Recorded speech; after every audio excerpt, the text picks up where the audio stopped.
আজকে যে জীবনের গল্পটি আমরা এখানে প্রচার করছি সেটি একটি অন্যরকম জীবনের গল্প, এই অর্থে যে আমরা এই জীবনের গল্পটি প্রচার করবার আগে আমাদের ফেসবুকে একটি ক্যাম্পেইন চালাই। সেখানে বিশেষ একটি ভিডিও পোস্ট করার পরে আপনাদের কাছ থেকে আমরা অনুমতি চেয়েছিলাম যে এই পর্বটি আমরা প্রচার করব কিনা। আপনারা সেখানে জানেন যে একটা মারাত্মক রকমের সেক্সুয়াল অ্যাবিউজের ঘটনা ঘটেছে রাজধানীতে, এবং এটা শুধু একটা ঘটেছে বলাটা ভুল হবে, এই লোকের ক্ষেত্রে ঘটেছে, এবং তিনি আসলে শারীরিকভাবে কতটা অক্ষম হয়ে গেছেন এই ভিডিওটা দেখার পরে আপনারা মতামত জানিয়েছিলেন যে আপনারা অনুষ্ঠানটি দেখতে চান কিনা, অনুষ্ঠানটি শুনতে চান কিনা। ওখানে আমরা শতভাগ, আমরা বলবো 99.9% আমরা পেয়েছি ইয়েস, আপনারা অনুষ্ঠানটি শুনতে চান। সেই অর্থে আমরা আজকের এই অনুষ্ঠানে ওনাকে হাজির করেছি এবং উনি হচ্ছেন ফারুক। আমরা ফর্মালি যেভাবে যাই সেভাবেই আমরা অনুষ্ঠানটা শুরু করতে চাই। জি, আচ্ছা, আপনার নামটা একটু বলেন। আমার নাম মোহাম্মদ ফারুক। বর্তমানে বয়স কত আপনার? আমার 40 বছর চলতে আছে। এখন 40 বছর চলছে, ঠিক আছে।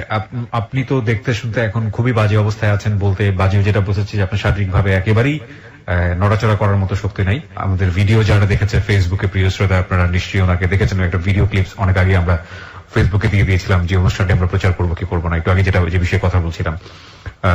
তো আপনারা ওখানে দেখেছেন ওনাকে। তো আপনাদের মতামতের ভিত্তিতেই তো প্রচার হচ্ছে, যে কারণেই বলা। আপনার গল্পটা আজকে কি নিয়ে সেটা মোটামুটি আমাদের লিসনাররা জানে, যেটা সাধারণত হ্যালো গীত 920 কখনো হয় না, এবং খুব সেন্সিটিভ একটা বিষয়, যে কারণেই আমরা আমাদের লিসনারদের মতামত চেয়েছিলাম যে সবাই আসলে জানতে চাই কিনা সচেতনতার জায়গাটি থেকে। কিন্তু আমরা কমপ্লিট আপনার পুরো লাইফের স্টোরিটাই তুলে নিয়ে আসতে চাই। আপনার জন্ম জেলা কোথায়? বরিশালে। বরিশালে শহরে। আপনার আত্মীয় স্বজন বলতে কে কে আছে? মা বাবা ভাই বোন সবাই আছে। আপনার মা বাবা ভাই বোন সবাই কি এই ঘটনাটা জানে, যে ঘটনা আপনি আজকে না কেউ আজ পর্যন্ত শেয়ার করেনি, প্রথম আমনুল্লাহ করতেছি। আপনি কেন করতে যাচ্ছেন? আপনার জীবনের এত সেন্সিটিভ একটা বিষয়, এই ঘটনার মধ্যে হাজার হাজার লোক জড়ো হয়ে যাবে। আমার মতন এগুলো অসুস্থ বহুত লোক করে সারবনি, উনি খুব খারাপ, এবং আপনি সচেতন করার জন্যই বলেছেন। জি, আমি চাইতেছি কোন লোক যেন এই ভুলে আর না পারা না দেয়। আপনিও সামহাও ভুল করেছেন। আমি অনেকবার ভুল করছি, আজকে আমার হাত পা সবই খুঁয়েছে। আমি প্রিয় শ্রোতা, আমরা শুরু করছি ওনার জীবনের গল্প একেবারে ছোটবেলা থেকে, যেখান থেকে মনে আছে আপনার জীবনের গল্প শুরু করুন, আমি শুনবো। আমার বাপ মা মধ্যে কোনো মিল ছিল না, তাকে ভিতরে খুব খারাপ সম্পর্ক ছিল, খুব ঝগড়াঝাটি, মানে কেউ সহ্য করতে পারতো না। আচ্ছা। তো আমি খেলাধুলা করতাম, অনেক বেশি পছন্দ করতাম, ফুটবল সারাদিন পরে থাকতাম, খেলতে গেলে রাত্রে খেলে টেলে আর ঘরে উঠতে পারতাম না, কোনো মসজিদ টসজিদে ঘুমাই থাকতাম, সকাল পরদিন আবার খেলতে চলে যেতাম। কয় ভাই বোন ছিলেন আপনারা? আমি প্রথম সময় একা ছিলাম, এখন বর্তমানে 2 ভাই 1 বোন। আপনি সবার বড়? জি, আপনি একাই ছিলেন। বাবা কি করতো? আমার বাবা রিক্সা চালাইতো। রিক্সা চালাইতো, আচ্ছা। তো বাসায় সবসময় গন্ডগোল ছিল, আপনি ফুটবল খুব পছন্দ করতেন এবং রাতের বেলা বাড়ি ফিরতে পারতেন না, যদি ফুটবল খেলে লেট হয়ে যেত, তাই তো? না, মানে খেলতে গেলে আর ঘরে ঢুকতে দিত না, যে কাম করবে তারপর খাবার খাওয়া নিজেটা নিজে জোগাইয়া না। তো আপনি রাতের বেলা মসজিদে ঘুমিয়ে থাকতেন? জি। ভয়? ভয়, মায়ের তো খাইতেই দিত, আর আমার লোক মায়ের অনেক মারধর করতো। মায়ের অনেক মারতো। আপনার চেয়ে মাকে বেশি মারতো? সামলাতে পারো না, তা পোলালে চলে যাওয়া হয়। লাস্টে আমি নিজে সময় চিন্তা করলাম যে প্লের একটা ঘটনা শুনছি যে হে খেলাধুলা লোক বহুত কষ্ট করছে, তা আমার মনের ভিতরে একটা শখ জাগছে। আমি ওদিনকে রাত্রি লঞ্চ ছুটে ঢাকায় যাই, স্টেডিয়ামে টোকাই গুলো কাজ করি, ফুটবল খেলা আনা না করি। দাঁড়ান 1 মিনিট, এটা কত বছর বয়সে? আপনি তখন পড়াশোনা করছিলেন? আমি কোনোদিন স্কুলে খুব কম গেছি, আমার সবসময় খেলা মনে ছিল ফুটবল। আচ্ছা, তো ওই সময়ে আপনি একেবারে ছোট বয়সে 7-8 বছর বয়স, আমার সঙ্গে শূন্যতা হয় নাই। ওই সময় আসেন আপনি? ওই সময় ঢাকা চলে যাই, আমি ঢাকা উঠে এই বুলবুল আছে না ক্রিকেট প্লেয়ার, আর ছাত্র রক্সি ভাই। কিভাবে হলো আমি একটু শুনতে চাই, একটু সিরিয়ালি বলেন ঘটনাগুলো কিভাবে ঘটছে ঢাকায় আসার পরে। আমি জানতে চাচ্ছি কারণ এর আগে তো আপনি ঢাকায় আসেননি কখনো। না। তো বরিশাল থেকে আপনি ঢাকায় আসলেন, কিভাবে আসলেন আপনি? লঞ্চ উঠলাম, ওই প্লেয়ার কথা মনে করে, অনেক প্লেয়ার গল্পটা আমার শুনেছে যে হে খেলাধুলার জন্য এভেলেবল কষ্ট করছে, কাপড় দিয়ে ফুটবল বানিয়ে খেলাধুলা করছে। পেলের গল্প করেছে আপনার কাছে? ব্রাজিলের সেই মহানায়ক না, কিন্তু পেলের গল্পটা আপনি কার কাছ থেকে শুনতেন? আমার এক এলাকার এক ভাই আছে হানিফ, ও লেখাপড়া করতো, ওর দ্বারা সন্ধ্যার পর ওর দ্বারা যে বইতাম আমি। আচ্ছা। তো আমার এই গল্পটা শুনে এলো যে তুই তো কি কষ্ট করস, তোর কাছে অনেক মানুষ অনেক কষ্ট করছে, আর আমি বড় বড় প্লেয়ার। আচ্ছা, এগুলো বলে আপনাকে উৎসাহ দিত? আমার উৎসাহ দিতে আমি ওদিনকে লঞ্চে উঠছি, ঢাকায় পড়ছি। আচ্ছা, ঢাকায় আসলেন। ঢাকা আইয়া মানে কি খাবো কি করবো চিন্তা করে পাইতেছিলাম না। কোন এলাকায় আসলেন, উঠলেন? একদম বাইতুল মোকাররমের সামনে যে বড় টাওয়ারটা, টাওয়ার মানে প্রথম ওই জায়গায় আমি উঠছি। আচ্ছা, তারপর ওই জায়গায় কয়েকটা টোকায় পোলাফানে মার্বল খেললাম, ওগুলো পরিচয় হইলো, আর আমার বুদ্ধি দিল যে আমাগুলো কাজ করতে পারবি, তুই কাগজ টোকাবি। আমার একটা বস্তা দিল, আমি ওগুলো কাগজ টোকাই ওগুলোকে বেচলাম, খাওয়ানো টাকা উঠতে গেলাম, আমার চিন্তা নেই। পরে তো যেখানে ওই যে 24 তলাটা ওই সাইডে জুলাস ভাই, লিটন ভাই নামে দুজন, আর মজিবার ভাই, ফকিরে বলেন মজিবার ভাই। তারা মনে করেন তারা কিছু কিছু লোকজন ফুটবল খেলতে, বৃষ্টি বৃষ্টি নামলে মানুষের চোরে কাপড় চোপড় লয়ে যেতে, আমার বাবা করছে কাপড় চোপড় যাতে বইতে ধরে নাস্তা খাওয়াবো, মানে কাপড় চোপড় দেখার জন্য। হ্যাঁ, দেখার জন্য আমি বই থাকতাম, নাস্তা খাওয়ালে খুব ভালো পেতাম আমরা সবাই। আচ্ছা, মানে এগুলো বসে বসে পাহারা দিতেন? পাহাড় দিতাম, হেগালাকে খেলাধুলার চেষ্টা চালাই দিতাম, মিস করে বই থাকতাম না। বেলাল ভাই এখন আছে স্টেডিয়ামে, এখন বেলাল ভাই। আচ্ছা আচ্ছা, হে আমার খুব ভালো পেতো।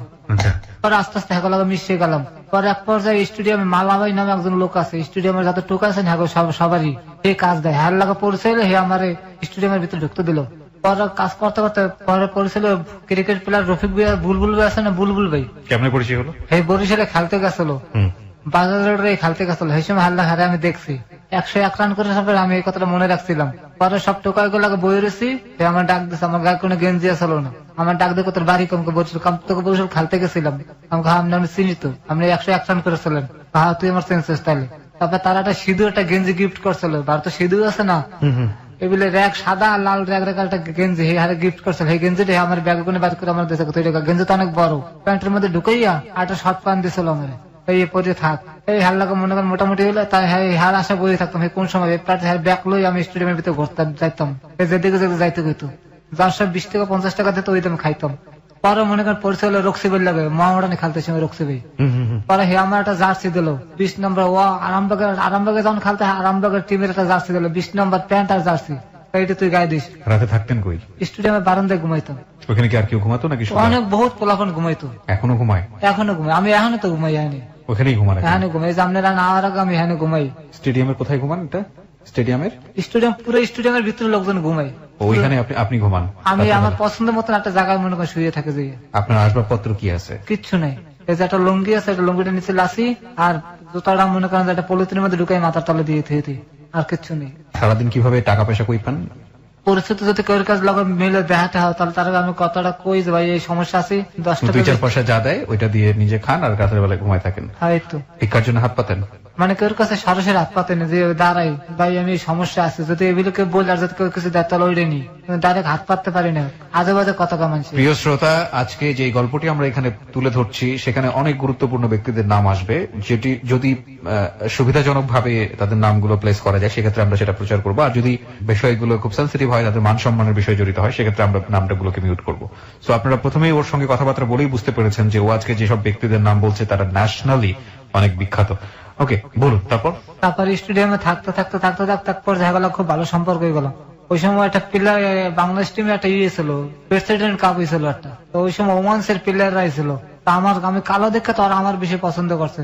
আমার ডিউটি ছিল এক কাতলি গরম চা, রং চা, লেবু আর একটা বরফের টুকরো, এই নিয়ে প্লেয়ার মানে যে সাইডে যে সাইড হাঁকাকে দিয়ে দিয়ে ডাকতেছিল আমারে। ওই ওমান্সের প্লেয়াররা আমার খুব পছন্দ করছিল। পর যেদিনকে খেলা শেষ হবে ওরা তো ঠকে গেছে, ওরা দেশে চলে যাবে, কুরবানি তৈরি ছিল আগে। তারপর ওরা আমার একটা সিক্রেট খোসার মধ্যে ডলার দিছে, সরাসরি দিতে পারে না, জানলা দিয়ে মেলা মারছে, আমার গায়ে পড়ছে, ওই এক হিজুন্সি দেখছে, আমার লড়াতে লড়াতে স্টেডিয়ামের ভিতরে লেগে গেছে। আমি যাই টাকাটা আমার পরিস্থিতি দেখা আছে, হ্যাঁ ডলারটা দিলাম, বাংলায় আমার কত 1000-2 টাকার মতন মনে দিচ্ছে, ওইলে আমি বাড়ি চলে গেছে, আর আমার স্টেডিয়ামে থাকা হইলো না। কতদিন পরে আনুমানিক কতদিন পরে বাড়ি গেলেন? 9 মাস। আমার মা কইছে আমি 9 মাস পরে আমার দেখছে। 9 মাস পরে বাড়ি গেলেন, এই এতটুকু টাকা নিয়ে 9 মাস পরে। 9 মাস বাড়ির কথা মনে পড়তো না? মনে পড়তো না আমার, খালি মনের মধ্যে সকাম প্লেয়ার সবল্লা খালি খেলাধুলা পড়ে থাকতাম। আউটার স্টেডিয়াম যেটা মনে করেন আউটার স্টেডিয়াম আছে না, যেটার মধ্যে মনে করেন গাড়ি পার্কিং করছে, ওইটা ছিল যে খেলাধুলা, ওইটা হ্যান্ডবল খেলা ওইটার ভিতরে। ওইটার মধ্যে বেলাল ভাই আমাকে কাবাডি খেলার লোক টোকাই গুলো একটা টিম করছিল, টোকাই টিম কাবাডি, এটার মধ্যে আমি খেলছি। তারপর পাইনিয়ার খেলছি, আমি অনেক বিভিন্ন জায়গায় খেলতে যাইতাম। ছোট মানুষ কিন্তু আমি মনে করেন মিডফিল্ডে খুব ভালো খেলতাম, আমার সবাই লয়ে যেত লক্ষ্য করিয়া, খালি মনে একটা আশা প্লেয়ার পারলাম না। ঠিক আছে, শুনি আমরা। 9 মাস পরে বাড়ি গেলেন, তারপর?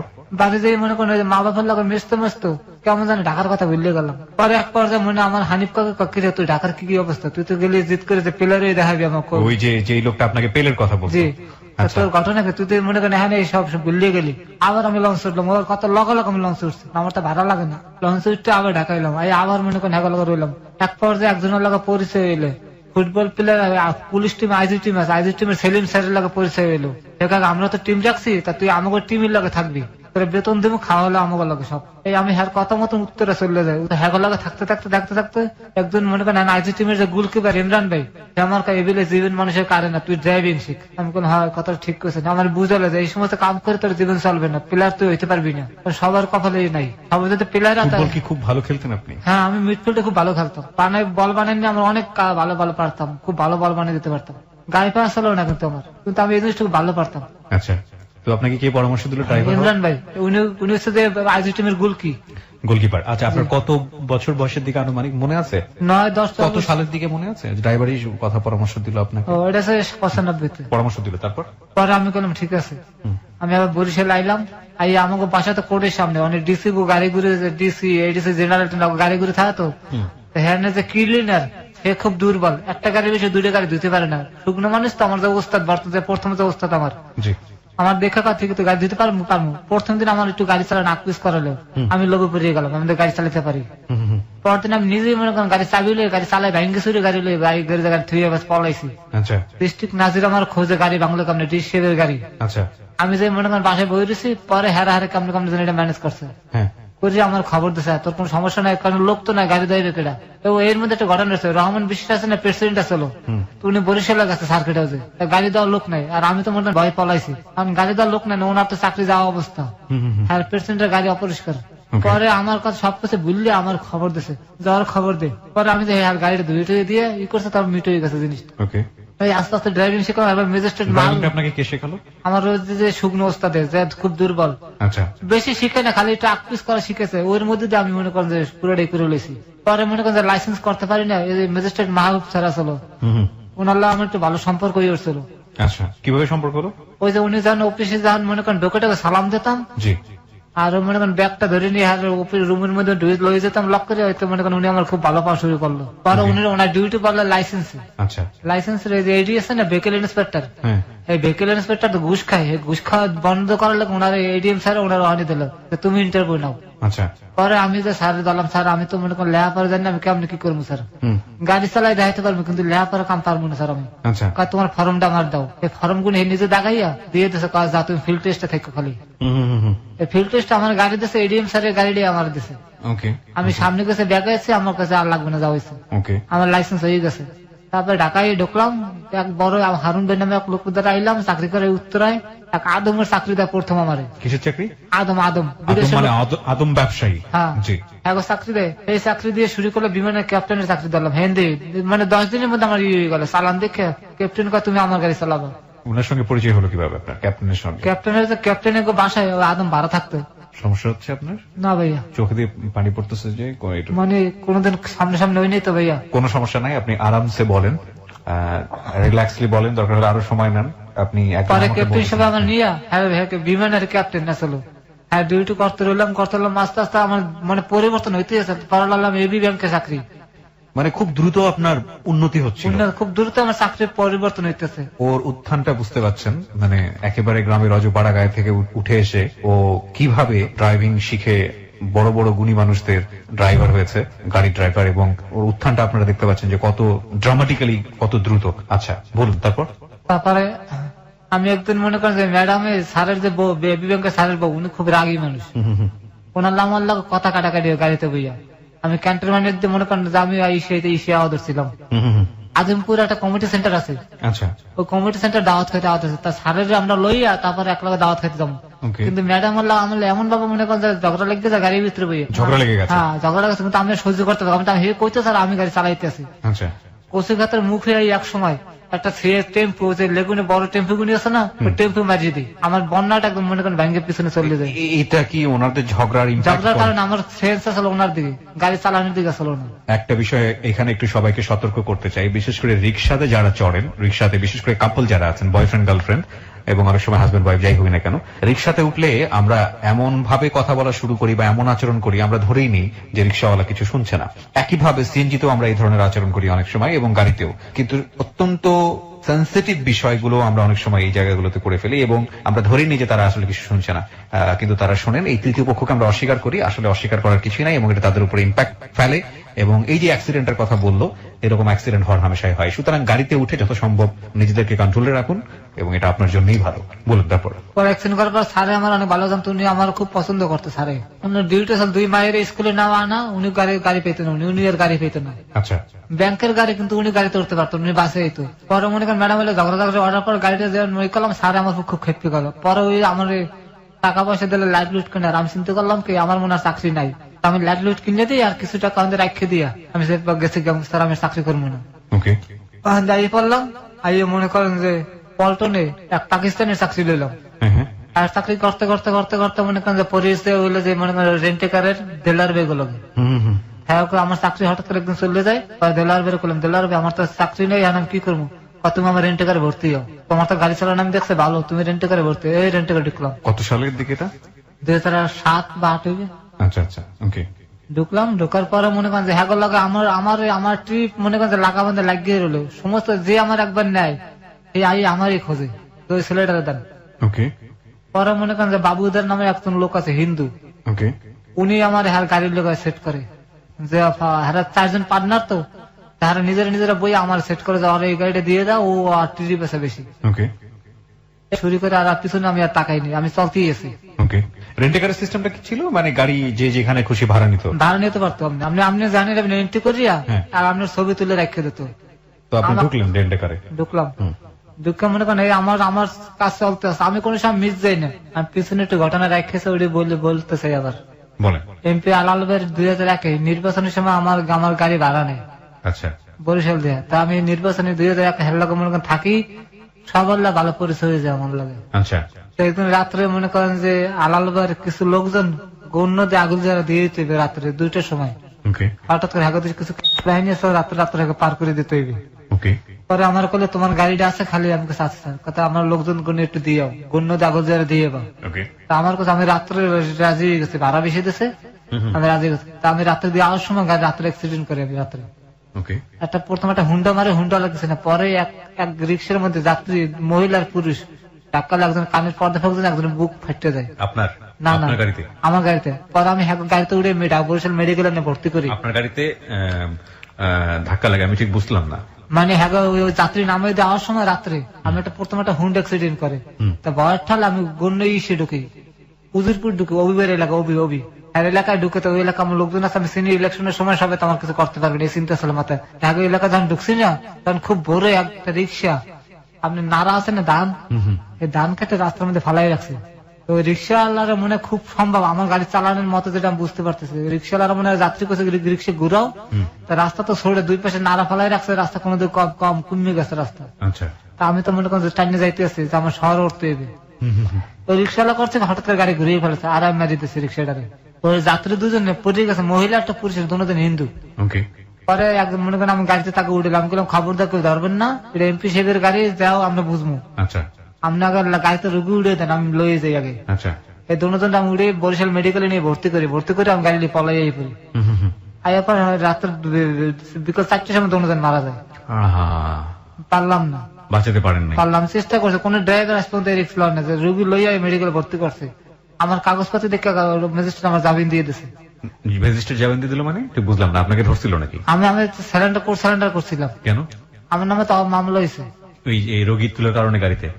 না না না, আমি গাড়ি অ্যাক্সিডেন্ট করছি না, গাড়ির নাম্বারটা আমার গাড়ি হুদ্দে জব্দ হয়ে গেছে, থানা ধরে হয়ে গেছে। নেওয়ার পর আমার মামলা হয়েছে, বাপ ঠিক না, একজন ধরা পড়ছে, আমার হেল্পারটা ধরা পড়ছে, সবকিছু কয়ে দিয়েছে, আর কোর্টের পিছনে বাসা, আমাকে তো সবাই চেনে। মামলার পরে আমার মামলায় লেখে দিয়ে গেছে, পুলিশ দারোগা ইমরান স্যার ভালো আসলো, যে ড্রাইভার চেষ্টা করছে যে বাঁচানো পারে নাই, মেডিকেলে ভর্তি করছে, এই কথার উপরে আমার জামিন হয়েছে। আমার যে উকিল ছিল এ কথা, স্যার এই ছেলে যদি খারাপ হতো তাহলে রুগী মেডিকেল আনতে না, রাস্তায় ফেলাই থুই যেত, এর চেষ্টা করছে বাঁচানো পারেনি, এই জামিন হয়ে গেল।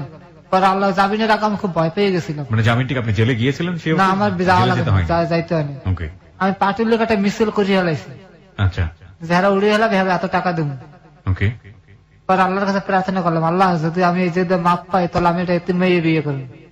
মানে আপনি প্রার্থনা করলেন? আল্লাহর কাছে একটা প্রার্থনা করলাম, আমি খালাস জামিন পাই। আমি খুব ভয় পেয়ে গেছিলাম যে মার্ডার মানে ও স্বাভাবিক মার্ডার তোমার এই কেসে মনে সাজা আমার এবিল হইবে। আমি ভয় জানতাম না যে গাড়ি অ্যাক্সিডেন্টের মার্ডার আর ওই ম্যাটার এক না, বুঝতাম না আমি। পরে আল্লাহ ঠিকই যখন আমি দেখছি আমি জামিন পেয়ে গেছে তখন আমি মনে মনে করছি যে আমি একটা এতিম মেয়ে বিয়ে করবো। পরে আমি বিয়েটা করি, আমি সুন্দরবন লঞ্চের নাম শুনছেন তো আপনি মনে হয়? সুন্দরবন লঞ্চ, জি। এই সুন্দরবন লঞ্চের মালিক আছে জন্টু শেখ, হ্যাঁ চাকরি করতাম আমি। আচ্ছা, কিসের চাকরি করতেন? ড্রাইভিং। ওকে। তো আমার প্রায় সময় রাত্রে একটা মোবাইল দিয়ে মিস কল হইতো। অকারণে মিস কল আসতো? হ্যাঁ অকারণে মিস কল হইতো। আমি কোন সময় ব্যাক করতাম, আমার অভ্যাসকে আমি কোন সময় ব্যাক করি না। আচ্ছা। তোমার যাতে কথা কর ইচ্ছে তা তুমি সরাসরি করো। ওকে। কিন্তু সারা রাত বই খালি মিস কল হইতো, সারা রাত বইয়া ঘুমাইতে পারতাম না। পরে এক সময় ব্যাক করলাম, করার পর হাল্লা মাল্লা কথাবার্তা হইলো। আমি জিজ্ঞাসলাম তোমার কে কে আছে? আমার কেউ না, বাপ মা না। তখন তো মনে করেন আমার তার প্রতি একটু দুর্বলতা লাগিয়ে গেল। আমি তো এতিম খুঁজে মনে মনে। আচ্ছা, তো ওর নাম কি ছিল? ফেরোজা। ফিরোজা, আচ্ছা। পরে মনে করেন হাল্লা আমার লাগে একদিন মনে করেন যে রাত্রে কথা কি যে আমি তুমি এক কাপড় বরিশাল আইতে পারবো? আমি পারবো। মানে মেয়ের সঙ্গে কি আপনার পরিচয় হয়ে গেল?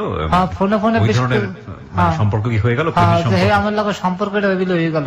আচ্ছা। আমি জিজ্ঞেস করলাম যে তুমি এক কাপড় বরিশাল আইতে পারবো? পারবো। আচ্ছা। ভোর 7টার সময় উঠতে আমার ফোন দিয়েছে, আমি কিন্তু গাড়িতে। আমি বিশ্বাস করিনি। আপনার সঙ্গে ফোনে কথোপকথন হওয়ার কতদিন পরের ঘটনা? 3 মাস। 3 মাসের মধ্যেই? আচ্ছা, তারপর? পরে আমার গাড়িতে 7টার সময় আমি গাড়িতে, আমি বিশ্বাস করিনি জিনিসটা। আমি মনে করেন বাসায় ডিউটি করতে আছে ম্যাডামের, আর বাচ্চা করে ডিউটি। পরে মনে করেন 4টার সময় আমার বরিশাল ফোন দিয়েছে, আমি নতুল্লা বাস। কিসের লাগে? নতুল্লা বাস। আমি বাস স্ট্যান্ডের নাম আছে নতুল্লা বাস। আচ্ছা আচ্ছা। তখন আমি আমার পাশে একটা ছোট ভাই আসলো রফিক নামে, আমার সবসময় কাজ। রফিক ঘটনাটা ঘটে গেছে, এভেলেবল ঘটনা মেয়ে তাই পড়ছে। চল ফারুক বাগে দেখ খেলি। আচ্ছা ঠিক আছে চল যাই। এই রিক্সা গেলাম, যাই আমার দেখে তো পছন্দ হয় না। দেখে মা ভাই সম্ভব না, মানে যত কিছু মন থেকে নিয়ে নিতে পারছেন না। মানে আমি মনে করেন কি করবো, কান্দি দেবো না আমি ফিরে আইব। আর আমি রফিক কি করবো? ফারুক ভাই বরিশালের লোকজন এই মাইয়ে তোর দ্বারাইছে, কোন একটা খারাপ কিছু ঘটে গেল, তোর নাম কইবে, মা হুদা দিয়ে মনে করেন নারী নির্যাতন মামলা ফিরে যাবে। মেয়েটাকে দেখে পছন্দ হলো না কেন? মেয়েটা মানে দেখে মানে বয়স্ক মনে হইতেছে। বয়স্ক মনে হচ্ছে, মানে চেহারা ছবি দেখে আপনার পছন্দ হয়নি? না। আচ্ছা। আগে বাসা লইল, বুঝে হয় না, টাকা পয়সা দিয়ে বিদে আগে বাসা লইল। আগে বাসা নাও, আপনার বন্ধুই পরামর্শ দিচ্ছে। হ্যাঁ, আমি তোর বুদ্ধি ঠিক আছে, লতে যাই। তারপর মনে করেন যে আমি বাসা, আমার তো বাসা আসছিল। আইলাম, চানমিনার নাম আছে না? আমি নাম শুনিনি। এই যে মেয়ের প্রার্থী আসলো বরিশালের। আচ্ছা আচ্ছা। হ্যাঁ, ভারপুর আসলো ওইটা রফিক। ওকে, ওনার বাসা নিলেন? হ্যাঁ, বাসার পিছনে ভাড়া থাকতাম, ব্যাচেলর একলা। প্রিয় শ্রোতা, আপনাদের এখানে সবাইকে একটু নোটিফাই করছি, আজকে যে গল্পটা এখানে রিভিল হচ্ছে, হুইচ ইজ কোয়াইট সেন্সিটিভ এবং of course it's a 18+ story in a sense. সচেতনতার দিক থেকে প্রাপ্তবয়স্কদেরই আমরা শুনতে বলবো এই গল্পটা। এবং এই গল্পটা শোনার আগে আমার মানে শুনলেও ইভেন আমি বিলিভ করতাম না। আমি একটি বিদেশি চ্যানেলে একটা অনুষ্ঠান দেখেছিলাম, সেখানে এক ধরনের ক্রাইম নিয়ে একটা অনুষ্ঠান প্রচার করা হয় রেগুলার, বাংলাদেশে অসংখ্য শ্রোতা আছে ওই অনুষ্ঠানের। সেখানে এই ধরনের অ্যাবিউজের কথা আমি জানতাম, এবং জানার পর আমার কাছে অনেকটা অবাকই লেগেছে। সেটা হচ্ছে সেক্সুয়াল অ্যাবিউজ। সেক্সুয়াল অ্যাবিউজ যে একটা মানে পূর্ণ বয়স্ক মানুষও হতে পারে এবং ছেলে মানুষ হতে পারে, সেটা আমাদের সোসাইটিতে সাধারণভাবে বিলিভ করাটা খুব কঠিন। কিন্তু এই মানুষটি এমন ভাবে অ্যাবিউজ হয়েছে কোন একটি সম্ভ্রান্ত পরিবারের মহিলা দ্বারা, এবং কি সিস্টেমেটিক্যালি তাকে অ্যাবিউজ করা হয়েছে আপনি চিন্তাও করতে পারবেন না। ওভারডোজেস মেডিসিন দিয়ে ওর শরীরটাকে পুরোপুরি শেষ করে দেওয়া হয়েছে। যারা ভিডিও দেখেছেন, আমরা বেশ কিছুদিন যাবত এটা নিয়ে প্রচারণা চালিয়েছি। এবং এই যে নাটকীয় ঘটনা, এই ঘটনাটা জন্মটা কিভাবে হয়েছিল সেটা, এবং উনি স্বেচ্ছায় আজকে এখানে রেডিওতে বলতে এসছেন এই কারণে যে ওনার জানা মতে অনেকেই এই শিকারে পা দিচ্ছেন এবং এই শিকারে পা দিয়ে নিজের সমস্ত কিছু খোয়াচ্ছেন, যাতে করে এই ভুলটা কেউ না করেন। আমরা সেই গল্পের দিকে ধীরে ধীরে যাব। তবে এই মুহূর্তে বিরতির সময় হয়েছে, যেহেতু আমরা ছোট্ট একটা বিরতি নেব 4 মিনিটের। আর ওনাকে যদি আপনারা দেখতে চান, অবশ্যই ফেসবুকে চলে আসবেন। আমার ফেসবুকের ঠিকানা হচ্ছে www.facebook.com/kibriya.rj। আমি আবারও বলছি www.facebook.com/KEBRIA.RJ। পেজটি আছে RJ কিবরিয়া নামে। লাইক দিয়ে দেবেন, লাইক দেওয়ার সঙ্গে সঙ্গে আপনি আমার পেজের মেম্বার হয়ে যাবেন।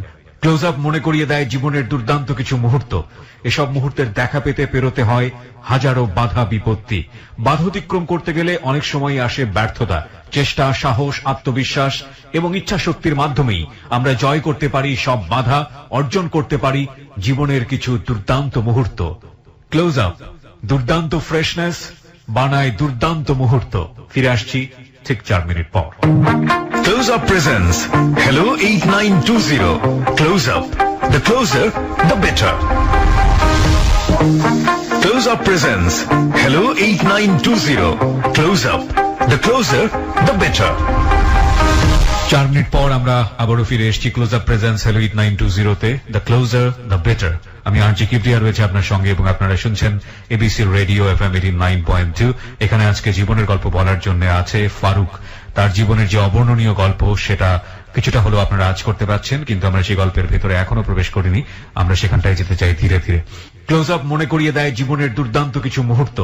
এসব মুহূর্তের দেখা পেতে পেরোতে হয় হাজারো বাধা বিপত্তি।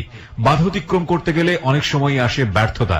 চেষ্টা, সাহস, আত্মবিশ্বাস এবং ইচ্ছা শক্তির মাধ্যমেই আমরা জয় করতে পারি সব বাধা, অর্জন করতে পারি জীবনের কিছু দুর্দান্ত মুহূর্ত। ক্লোজ আপ দুর্দান্ত ফ্রেশনেস বানায় দুর্দান্ত মুহূর্ত। আমি আরজি কিবরিয়া রয়েছে আপনার সঙ্গে এবং আপনারা শুনছেন এবিসি রেডিও এফএম 89.2। এখানে আজকে জীবনের গল্প বলার জন্য আছে ফারুক। তার জীবনের যে অবর্ণনীয় গল্প সেটা কিছুটা হলেও আপনারা আজ করতে পারছেন, কিন্তু আমরা সেই গল্পের ভেতরে এখনো প্রবেশ করিনি। আমরা সেখানটায় যেতে চাই ধীরে ধীরে। ফারুক, আমরা যেখানটায় ছিলাম, ব্রেক নিয়েছিলাম যেখানে, বলুন তারপর। ওই বাসায় তারপর নিয়ে আইলাম, আর পরে আমার তো পছন্দ হয় না। মানুষের জন্য ও কইতেছে যে আমি এতিম মানুষ, এখন যদি আমার ফেরত পাঠায় দাম বাইরে থাকে তাহলে আমার ঘরে ঢুকতে দেবে না। মানুষের কাছে এই ধরনের কথা বলতেছে। এলাকার যারা মুরব্বী হ্যাঁ আমার পক্ষে চলে গেল, আর আমার পক্ষে কেউই নেই। তুমি এতিম মেয়ে আনছেন, তোমার বিয়ে করতে হইবে। পরে কি আর করার বাধ্য হয়ে মনে করেন লোকজন ডাক্তার ঢুকে রাত্রে মনে করেন বিয়ে হয়ে গেল। বিয়ে হয়ে গেল? কত সালে বিয়ে করলেন আপনি মনে আছে? হ্যাঁ, কত সালে? 2009 জুন মাসে। 2009 সালের জুন মাসে? জি। আচ্ছা, 9 তারিখ। আচ্ছা, বিয়ে করলেন আপনি? বিয়ে করার পরে তারপরে আস্তে আস্তে দেখে আমার লাগে প্রতিটা দিনই মনে করেন হেলা আমার লাগে। আমার মা বাবা যেগুলো করতে হেরা অবস্থায় সেইভাবে ঘটনা করতেছে। মানে ঝগড়া? বরিশাল থাকবে না, ঢাকায় ঢাকায় আসবে। জি, ঢাকা তার স্বামী আছে, বাচ্চা আছে, হেতার আমি জানি না। জানলেন কিভাবে? মাতৃত্ব দাগ আছে না, আপনারা বুঝছেন কিনা জানি না। মাতৃত্ব দাগ, হ্যাঁ, প্রেগন্যান্সি স্পট যেটাকে বলে। হ্যাঁ, ওই দাগ আমি তার শরীরে দেখতে পাই। আমি জিজ্ঞেস করলাম এটা কিসের দাগ? আমার গায়ে খেজুরের রস পড়ছিল। তার মাথাটা মনে করেন যে আমার গা অতটা চিন্তা করিনি। আর পরে আমি ঢাকায় পড়ি আর যে না মার দ্বার কদিন রইলাম, দেখে মা বাবার লাগা যা আছে কইতে আছে। আমি বললাম যাক ঘরে সংসার আগে বাসাই লই আগে, বিয়ে দান করছে তাতে হালাই তো আর দেওয়া দেবে না। ঢাকায় নিয়ে আসি। ঢাকায় মনে করেন এসে রইলাম, রামপুরে টিভি সেন্টারের পিছনে ভাড়া রইলাম। ওই সময়টাতে আপনি কি করেন? ওই গাড়ি চালাই, আমার লোক ভালো ভালো মালিকের লোক পরিচয় রয়ে গেছে। কোন মালিকের গাড়ি চালান নাকি রেন্টে কার চালান? রাতুল লঞ্চের মালিকের গাড়ি চালাই। আচ্ছা, প্রিয় শ্রোতা, আজকে যে গল্পটা ও বলছে ওর যে রেফারেন্স আপনারা শুনেই বুঝতে পারছেন যে কতটা অথেন্টিক এই গল্পটা। ওকে, বলুন তারপর। পরে আমি একদিন মনে করেন যে নর্থ সাউথ ইউনিভার্সিটি 10টা ড্রাইভার একখানে বইয়ে থাকলে যে গল্প করেন, আমি একদিন প্রতিদিনই গল্প করি। কিন্তু একদিন আমি ওই যে পেটের দাগের কথা জিগেই আমি জিম খেয়ে গেছি। আমার এক ছোট ভাইয়ের মতন আমার অনেক পছন্দ করে। ও পেটের দাগের কথা আপনি কাকে জিজ্ঞেস করলেন? ছোট ড্রাইভার ছোট ভাই আরো জিগেলাম যে বাইরে এগুলি পেটে দাগ আছে, এটা ঘটনা কি অবস্থা? আর তোমার বউ আবু তো বাচ্চা ফালাইছে, নাহলে তোমার বউর বিয়ে আছে। আমাকে এটা কেমনে বুঝবো? তুমি আজকে যে জিগেবা কালকে তুমি আমার তোমার কালকে আমি রেজাল্ট দেবো। বাসায় জিগেলাম যে তুমি সত্যি করে কয় এটা কিসের দাগ?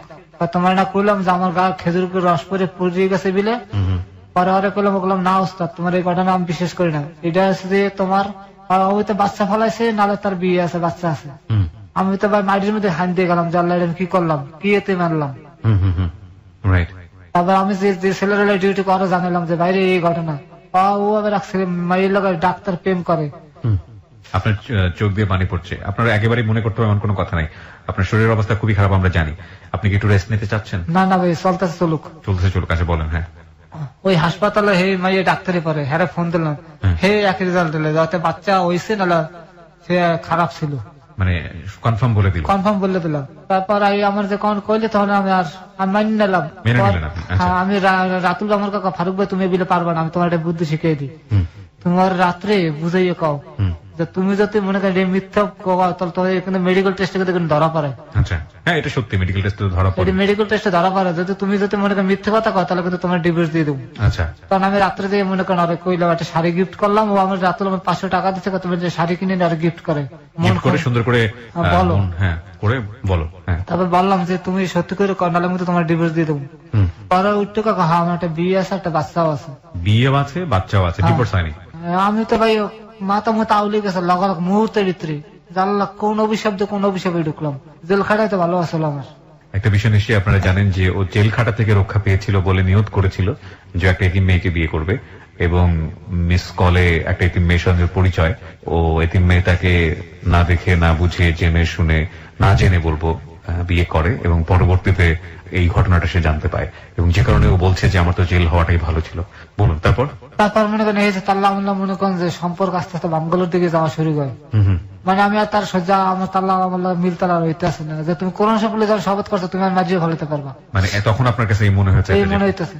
পরে সে যে তাবিজ তোমার দিকে মনে করেন ঝুঁকে পড়ে, তাবিজ কবজ করা শুরু করে এর মধ্যে। মানে আমি তাদের আস্তে আস্তে দূরে সরার চেষ্টা করি, তখন সে মনে করেন যে তাবিজ তোমার লাগে জড়াইয়ে যায় এবং হাতে নাতে ধরায় পরে। আমি একসময় মনে করেন ঘুরতে বেরিয়ে যাই যে আমি এর মধ্যে আর থাকবো না, তুমি তো ঘর ভাড়া দিয়ে আমি চলে পড়ি, তুমি এনাল তোমার মতো তুমি খাও, ঘর ভাড়া দিয়ে গেলাম।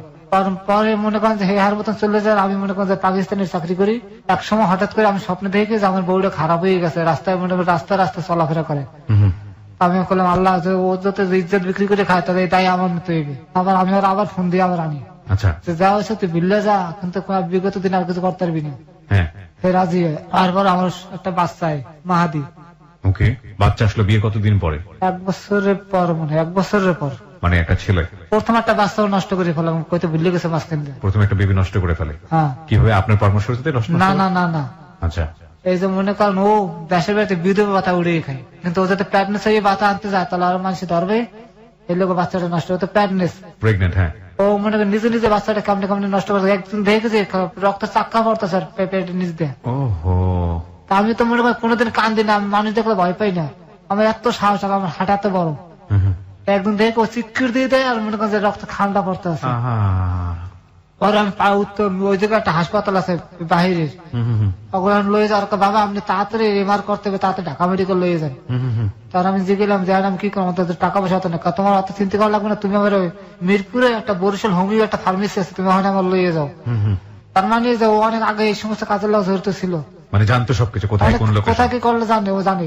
এই জায়গায় না ওষুধ লগালগ ভালো হয়ে গেছে, রক্ত মুক্ত পরে বন্ধ হয়ে গেছে, চাক্কা বন্ধ হয়ে গেছে। একবার একটা বড় চাক্কা পরে আর পারো। পরে মনে করেন যে আবার একটা বাচ্চা নষ্ট করলো, কেরানীগঞ্জে আমি থাকতাম। মানে কি 2টা বাচ্চা নষ্ট করে? ও 2টা বাচ্চা নষ্ট করেছে, কিন্তু একটা আমি জানি, কিন্তু আরেকটা যে করছে আমি জানি না। আচ্ছা, এটা জানলেন কিভাবে তাহলে? এমআই রিপোর্ট দেখছি আমি, এমআই রিপোর্টে 2টা বাচ্চা নষ্টের রিপোর্ট এসছে। না না, মানে প্রথম একটা তো ওই যে কেমনে কেমনে নষ্ট করলাম আমি জানলাম না, রক্ত চাক্কা চুক্কা ভর্তি দেখলাম, কিন্তু যেটা কেরানীগঞ্জে যেটা হয়েছে ওটা পাইলাম এমআই রিপোর্ট, কাগজপত্রে খুঁজতে খুঁজতে দেখলাম যে ওটার মধ্যে একটা রিপোর্ট আল্ট্রাসাউন্ড করা আসলো। মানুষের জিগেলাম বা এটা পরে শুনেন তো আমারে, আপনার বউকে প্রেগনেন্স আসলো, তা আমি মনে ভালো মতো কিছু ঘা আসলো, উনি তো বাচ্চাটা ই করে আনছে, বেমার করছে। এই মনে করেন হার মতো দেবেন একখানে মনে উঠতে গেল, এই হার মতন থাই আমি আমার মতন থাই। আচ্ছা, এটা হচ্ছে আপনাদের বাচ্চা হওয়ার আগে? হ্যাঁ, এই যে মাহাদেওয়ার আগের ঘটনা। জি। পরে মাহাদি আমি শুনতে একটা বাচ্চা যদি না, আমার একটা বাচ্চার খুব শখ, পরে একটা বাচ্চা হলো নাম মাহাদি। মনে করেন ও যখন মনে করেন 4 মাস বয়স বাচ্চাটা ঘুরতে পালাই জায়গা, আপনার কাছ থেকে পালিয়ে যায়। হ্যাঁ, আমি নোয়াখালী ট্রিপে যাই, ও করতে আমি বাচ্চাটা দুধের টাকা দিয়ে যেতাম, ওই টাকা নিয়ে আর ওই বাচ্চাটা দিয়ে যেত, কিন্তু আমার বাচ্চাটা সুজি খাওয়াই রাখতো, চাল গুঁড়ি করে খাওয়া। মানুষ আমার কইছে যাওয়ার পরে ওইটা কি মানে ওই হাজবেন্ড কি উনি ডিভোর্স দিয়েছিল? আমি মামলা চলতেছে এটা আমি জানি, ও মামলা করছেন নামে। এই মহিলা মামলা করেছে? আগের হাজবেন্ড কি ছিল পেশায়? পেশায় রাজমিস্ত্রি ছিল। রাজমিস্ত্রি ছিল। চোখে যে ডান চোখ দিয়ে আপনার এরকম পানি পড়ে, এটা কি সবসময় পড়ে নাকি আজকে প্রথম হচ্ছে এরকম? আজকে মানে কান্দা হইতেছে, পারতেছে না রাখতে পারি, কি করবো আমি, কি হাতে পাওয়া আছে চলতে পারি না। আপনার বাম চোখ দিয়ে যে পানি পড়ছে না, শুধু ডান চোখ দিয়ে পড়ে, এটা কি মানে সবসময় হয়? আজকে প্রথম, মানে শুধু ডান চোখ দিয়ে হচ্ছে এরকম। প্রিয় শ্রোতা, এখানে একটা বিষয় বলে রাখি, ওনার শরীরটা কিন্তু খুবই খুবই বাজে অবস্থায়। উনি কিন্তু, ওনাকে দেখলে আপনারা বুঝতে পারবেন, একটা স্ক্র্যাচে ভর দিয়ে, আপনারা ভিডিওতে হয়তো বা দেখেছেন, একটা স্ক্র্যাচে ভর দিয়ে হাঁটেন উনি। একটা কাপড়, পলিথিন ব্যাগ, সেটার মধ্যে ওর এক সেট কাপড় থাকে, ওটা নিয়ে উনি এই স্টুডিওতে এই মুহূর্তে, এবং ওনার হাঁটার সামর্থ্য নাই, খুবই বাজে অবস্থা। এক চোখ দিয়ে যখন পানি পড়ে কন্টিনিউয়াসলি, সেটা এক ধরনের সিনড্রোম, এবং উনি কিন্তু স্ট্রোক করা রোগী। সুতরাং কিছু বিষয় আমাদেরকে কনসিডার করেই ওনার স্টোরিটা এখানে প্রচার করতে হচ্ছে। আশা করছি আপনাদের সেই রকম ধৈর্য থাকবে। বলুন তারপর। বাচ্চাটা পলাই জায়গা, আমার জিনিসপত্র বাড়ি এলে জড়িতে আসলো। পরে আমি বাচ্চা খুঁজতে না পাই, আমি পরে একসময় শুনি যে বরিশাল গেছে মার দ্বারে। আচ্ছা। আমি তাড়াতাড়ি মার দ্বারে যাই, যাই মা বাচ্চা দেখাবো আমার আগে, আমার বাচ্চা আমি পাইছি। আচ্ছা। কিন্তু বাচ্চা আমার দেবে না। বাচ্চা দিবে না? আমি যা মার দ্বার থাকবো, ভালো তো থাকবে, আমার বাপটা একদিন কইলে কইবে। আমি আর জোরাজোরি করলাম না, বাবার আই পড়লাম। আমি এই সময় চাঁদবিন শাড়ি আছে না, এই চাঁদবিন শাড়ির মালিকের চাকরি করি, সালামাজি। আচ্ছা, এই চাকরি করার অবস্থার ঘটনা আপনার আমি কইতে আছি। পরে মনে করেন যে হে কিছুদিন পর ঢাকা আইয়ে মনে করেন হেয়ার মতন থাকে, ওই বাচ্চাদের ভিক্ষে করায়, বাচ্চাদের ভিক্ষে করানো। হ্যাঁ। পরে আমি উকিলের আলাপ করলাম যে স্যার আমার বাচ্চা আমার কেমন নিতে পারেন, টাকা পয়সা যা লাগে আমি দিব আপনারে। উনি একটা মামলা করলে একটা ডিভোর্স করাই দিল আমার কোর্টের মাধ্যমে। সে পলাই গেছে, এবার চুরি মামলা দিয়ে একটা ডিভোর্স করাই দেয় আমার উকিলের বুদ্ধিতে, আমি কিছু করিনি। আরে বাচ্চার লেগে একটা মামলা করেছে, কাগজপত্র আমাদের আছে, আপনার আমি দেখাইতে পারলাম না। আমি জানি ভালো আসছিলাম, হ্যাঁ এই বাসায় সবকিছু আছে আমার। ঠিক আছে, সমস্যা নেই, আপনি বলুন আপনার মতো করে। পরে ওই কাগজপত্র হ্যাঁ উকিলে ডিভোর্সটা করাই দেয়। পরে তো মনে করেন আমি ঢাকা রেন্টে করার লাগে জড়াই যাই।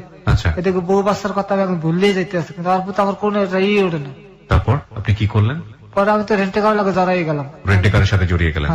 এই সময়টা থেকে আপনার স্ত্রীকে আপনি ডিভোর্স দিয়ে দেওয়া বা এরকম কোনো চিন্তা ভাবনা করলেন যে আপনি যখন রেন্টে কারে জড়িয়ে যাচ্ছেন বা এরকম কোনো কিছু? উকিলে আমার জড়াই করাই দিল। উকিলে কি করে দিল? আমি বাচ্চা চাইলাম, বলে বাচ্চাটা তুমি ওই পাকান ডিভোর্স দাও। আচ্ছা, ডিভোর্স দিয়ে দিতে বললো। হ্যাঁ, তারপর উকিলে মনে করে হ্যাঁ ছবি চাইলে ছবি দিলাম, আমার ছবি দিলাম, বাচ্চার ছবি দিলাম, উকিল একটা চুরির মামলা দিয়া হ্যাঁ ডিভোর্স করাই দিল। চুরির মামলা মানে হচ্ছে আপনার ওয়াইফ চুরি করেছে, চুরি করে পালাই গেছে, চুরি করে পালিয়ে গেছে, এটা দিয়ে সে ডিভোর্স করিয়ে দিল। আপনার কোনো সমস্যা হলো না? না। আচ্ছা, আপনার ওয়াইফ কোনো অ্যাকশনও নিল না? না। আচ্ছা, পরে আমি ওয়াইফ জানতো যে আপনি তাকে ডিভোর্স দিয়েছেন? সবাই আমি জানাইছি যে আমি তার কিন্তু ডিভোর্স দিয়ে দিছি। কিছু নেই, বাচ্চাটাও নিয়ে চলে গেল। হ্যাঁ, বাচ্চাটা আমি দাবি করতে, কিন্তু বাচ্চা আমার দেখায় না, ধরতেও দেয় না। আচ্ছা, তারপর মাঝে মাঝে টাকা পয়সা লয়ে যেতে, টাকা পয়সা দিলে বাচ্চাটা দেখতে পাই। টাকা পয়সা দিলে বাচ্চাকে দেখতে দেয়? 500 টাকা দিলে আর ফল টল কিনে দিলে বাচ্চাটা দেখায়। আচ্ছা, ওই বাচ্চা কি এখন আপনার কাছে আছে নাকি? বাচ্চার মার কাছে কেরানীগঞ্জ আছে বাচ্চা বর্তমানে। বাচ্চার বয়স কত? 4 বছর। 4 বছর বয়স, তার মানে এটা 4 বছর আগের গল্প। জি। পরে আস্তে আস্তে আস্তে মনে করেন যে বাচ্চা রেন্টে কারের গল্প বলছিলেন। যে রেন্টে কারে মনে করেন আমি জড়াই গেলাম। হঠাৎ করে একদিন আমনেকে বসে একটা ছেলে পুরান টাকা থায় আইয়ে করলো যে আর একদিন আমি বিয়ে ডিউটি করছিলাম, হ্যাঁ করলাম। পরে এই লোকটা আমার একদিন এই স্থানে আমার খোঁজে যে ফারুক নামে একটা ড্রাইভার আছে, পরে আমার জানছে, পরে আমার কোন টাকা 500 টাকা 5000 টাকা ভাড়া, এই 1000 টাকা হয়ে নেবে, 4000 টাকা আমার দেবে, হারে দিতে আমি রাজি হয়ে গেছি। পরে ম্যাডামের দ্বারা লই আমার এই কিন্তু আপনি মেন ঘটনা আমি আইতেছি এখন। আচ্ছা, মেন ঘটনা, যে ঘটনা আমরা ফেসবুকে প্রচার করেছিলাম, যে কারণে আজকে উনি এই অনুষ্ঠানে, সেই ঘটনার ভিতরে আমরা ঢুকছি এবং ওনার যে ব্যাকগ্রাউন্ড সেটা আপনারা শুনলেন। জি, আমরা বিস্তারিত শুনতে চাই আপনার কাছ থেকে, একেবারে ইন ডিটেল, কোনো কিছুই খুব স্কেপ করবেন না, আপনি বলেন। হ্যাঁ, ওই লোকটাই আমার 5000, যে লোকটা আপনাকে ভাড়া করলো রেন্টে কার, কি বলে ভাড়া করেছিল? করলো যে 5000 টাকা ভাড়া কাগজে লেখা থাকবে, তুমি 4000 নেবে, 1000 আমার দেবা। আচ্ছা, আমি রাজি হয়ে গেছি। আচ্ছা, ওই সময়টাতে আপনাকে বললো যে 5000 সারাদিন ঘুরবে, মানে সকাল 9টায় যাবো, বিকাল 5টা হয়ে যতক্ষণ না ছাড়া থাকতে 5000 টাকা ভাড়া। আচ্ছা, আপনি রাজি হলেন? আমি রাজি হলাম। মানে উনি শুধু ঘুরবে? হ্যাঁ, ওই ম্যাডামে খালি ঘুরবে, কত ছিল এইটা প্রথম। আচ্ছা, পরে আমার লইয়ে মনে করেন যে বনানি আপনার লোকেশন বাড়ির নামটা কইতে হইবে, বলেন। আমি যদি বনানি একটু মনে করেন যে ঢুকলাম, ঢুকে একটু ডান দিক একটা ভিতরে একটা রাস্তা আছে, একদম চেয়ারম্যান বাড়ি বেরিয়ে যায়। জি, যাওয়ার আগে এটা আছে না, গলির মধ্যে 2টা নতুন বাড়ি, একটা বাড়িটাই উনি থাকে, ভাড়া থাকে, কেনা না ভাড়া। ওকে। আর আমার জানা এখনো সেখানে আছে? ওনার নাম হচ্ছে যে ম্যাডাম। প্রিয় শ্রোতা, আমরা বারবারই বলি আমাদের অনুষ্ঠানের একটা বিশাল সীমাবদ্ধতা হচ্ছে, সীমাবদ্ধতা আমি বলবো না, এটা আমাদের প্রয়োজনের জন্যই করা, যেহেতু এটা ইনভেস্টিগেটিভ শো না, সুতরাং সেই জায়গাটি থেকে কারো সম্মানে আঘাত লাগে, আমরা কারো মান সম্মান ক্ষতি হয়, সেইভাবে আমরা আমাদের অনুষ্ঠানটা কখনোই প্রচার করি না। সুতরাং কিছু পরিচয় আমাদের এখানে মিউট করেই রাখতে হবে এবং আশা করছি আপনাদের জায়গা থেকে আপনারা সেটা আপনাদের বোধের জায়গা থেকে বিষয়টাকে দেখবেন। বলুন, তারপর? পরে ওই লোকটা বললো কত, 4000 টাকা। উনি আমার লই আইলো, আই ওনার গাড়ি পার্কিং এ রাখলাম। রাখার পরে উনি উপর দিয়ে নামলো খুব দ্রুত, দেখে ওনার চোখের মধ্যে পানি খুব সম্ভব থাবর থুবর মারছে, খুব সম্ভব। মানে যে লোকটা ভাড়া করেছে সেই লোকটাকে। আচ্ছা, আই আমার তাড়াতাড়ি 4000 টাকা দিয়ে কাকে আমি 1000 নিলাম, কিন্তু প্রতিদিন যে 1000 টাকা এটা তুমি আমাদের বিকাশ করে দিয়ে 8000। মানে প্রতিদিনই আপনাকে 5000 টাকা করে দিবে, এরকম কথা? এগুলো কথা। তাহলে তো আপনি তো মারাত্মক রকমের একটা অফার পেয়েছেন।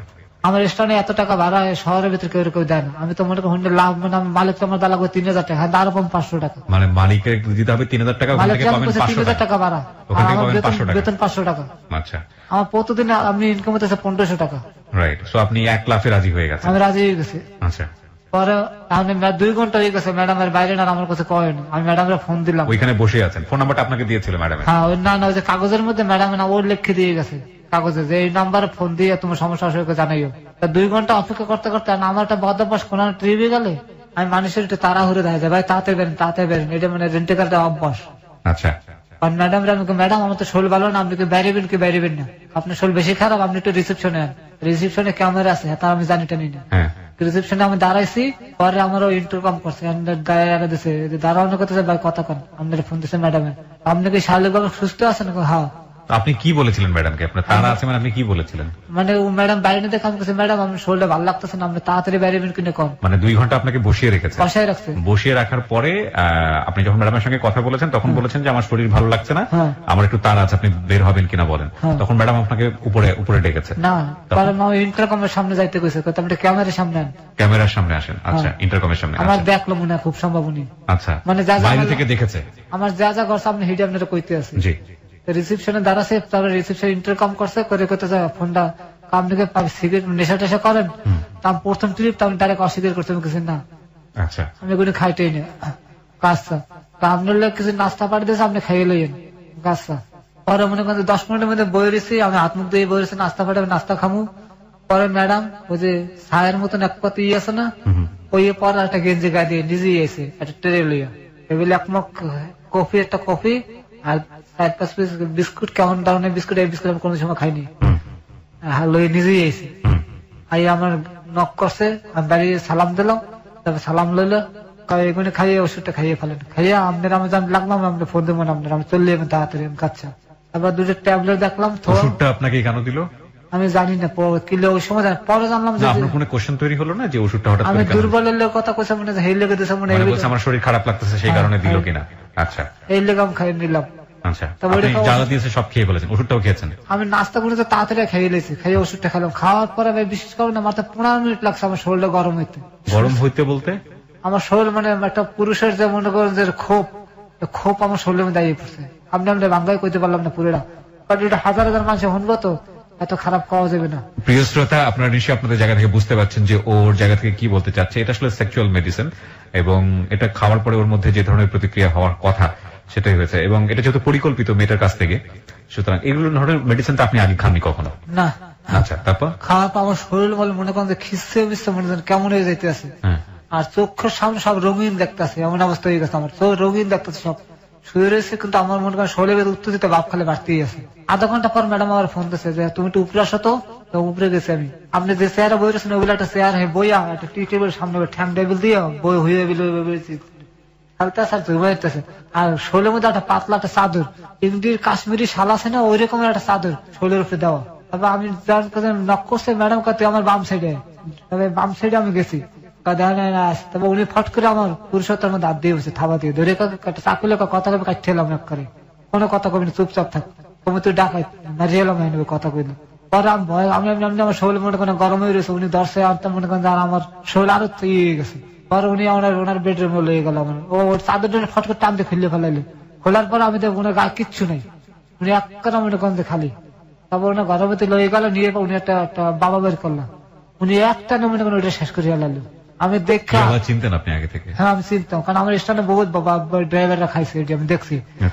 এক টানে মনে করেন ওটা কি করলো করে জানিস, এক টানে মনে করেন খাইয়ে খাইয়ের পর উনি মনে করেন যে 2 মিনিটের মতো দাঁড়ালে ঠাস করে বইয়ে পড়লো ইসের মধ্যে, বইয়ে মনে করেন ওনার মনের মতন উনি খারাপ ছবি দেখছেন না আপনার ওই সেই ভিডিওতে, ঠিক ওই রকম উনি ওনার আমার অত্যাচার শুরু করে দিল।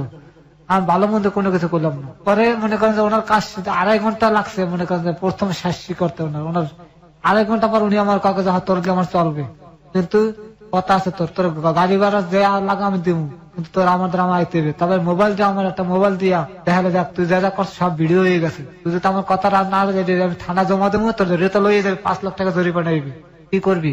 আবি না 5 লাখ টাকা জরিমানা দিবি। আমি তো ভাইয়া আমি যা খাইছি আমার উঠেছে সব শেষ হয়ে গেছে, কি কোন ফাইলে পড়লাম আমি, কারদার আমাকে শেয়ার করতে মানে মাথা কাজ করতে, যার দ্বারা শেয়ার করবেন হে কথাটা করিয়ে দেবে, তাহলে আমার তো 5 লাখ টাকা জরিমানা লাগবে। আমি মানে হতভম্ব হয়ে গেলাম জিনিসটা দেখে। আপনি তার সঙ্গে কি কথোপকথন করছিলেন ওই মুহূর্তে? কিছু বলছিলেন আপনি তাকে? তার সঙ্গে আপনার কোনো কথাবার্তা হচ্ছিল? কোনো কিছু কথাবার্তা হচ্ছিল ওই মুহূর্তে? কিছু বলছিলেন আপনি তাকে? হ্যাঁ, আমার খালি শুধু বলেই যাচ্ছে, চুপচাপ আপনি শুনে যাচ্ছেন? আমি খালি চুপচাপ শুনে, আমি তো মানে বলো তো হয়ে গেছে কি ঘরতে আছে, কি আমার পরে কি মারি হেলাবি না, কারণ আমার গাড়ি স্ট্যান্ড তো বহু সময় গাড়ি চোর মনে করেন মারি হেলা মানুষ, আমি তো মনে করেন পলালের চিন্তা করতাম, পলামুকে আমি চিন্তা করতেছি, আমি এই জায়গা আমি মাথা ধুলাইতেছি খালি, আমি বাড়িতে পারলে হয়। পরে আমার আর 2000 টাকা দেয়, তোর ভাড়া গাড়ি ভাড়া দিয়ে গেছে, হ্যাঁ 2000 টাকা তো ভালো কাপড় চোপড় কিনিস। পরে উনি হন আমার লইলাম। কোথায় থাকেন, কি করেন, এগুলো অ্যাড্রেস নিল না? জিগেলে যে তোর বউ আছে, আমি কাছে এই ঘটনা, অসুবিধা না, তোর বউ না থাকলে তোর বিয়ে করাই দেবো আমি, চিন্তা করিস না। ওই মহিলা কি করেন না করেন প্রথম দিনে কি আপনি জানতে পারলেন? না, 1 সপ্তাহ পর জানতে এটা এনজিও লাগে জড়িত। কারণ দেখছে বিদেশি বড় বড় লোকজন বিদেশি জায়গায় হাগল মিলাইতেছে ছবি আর টাঙ্গাইনি আছে, সেই দেখে হলুদ নেম প্লেট আলা গাড়ি, গাড়িতে বাবা হেয়াও আছে, এতে বুঝলাম যে উনি এনজিওর কোম্পানির লোক জড়িত।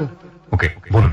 পরে উনি আমার রাত্রে ফোন দিচ্ছে আমারে, শরীর বেশি খারাপ লাগতেছে, আমি কই হ্যাঁ ম্যাডাম আমাদের দুর্বল লাগতেছে। তুই ফার্মেসিতে যাইয়া 2টা AIDS প্লাস কিনবি, 2টা AIDS প্লাস আর একটা গ্যাস্ট্রিকের ছাকলো কিনবি, কিনে খাইয়ে শুয়ে থাক, আর দুধ খাওয়া যায়, ডিম 80 ডিম খাওয়া যাইয়া।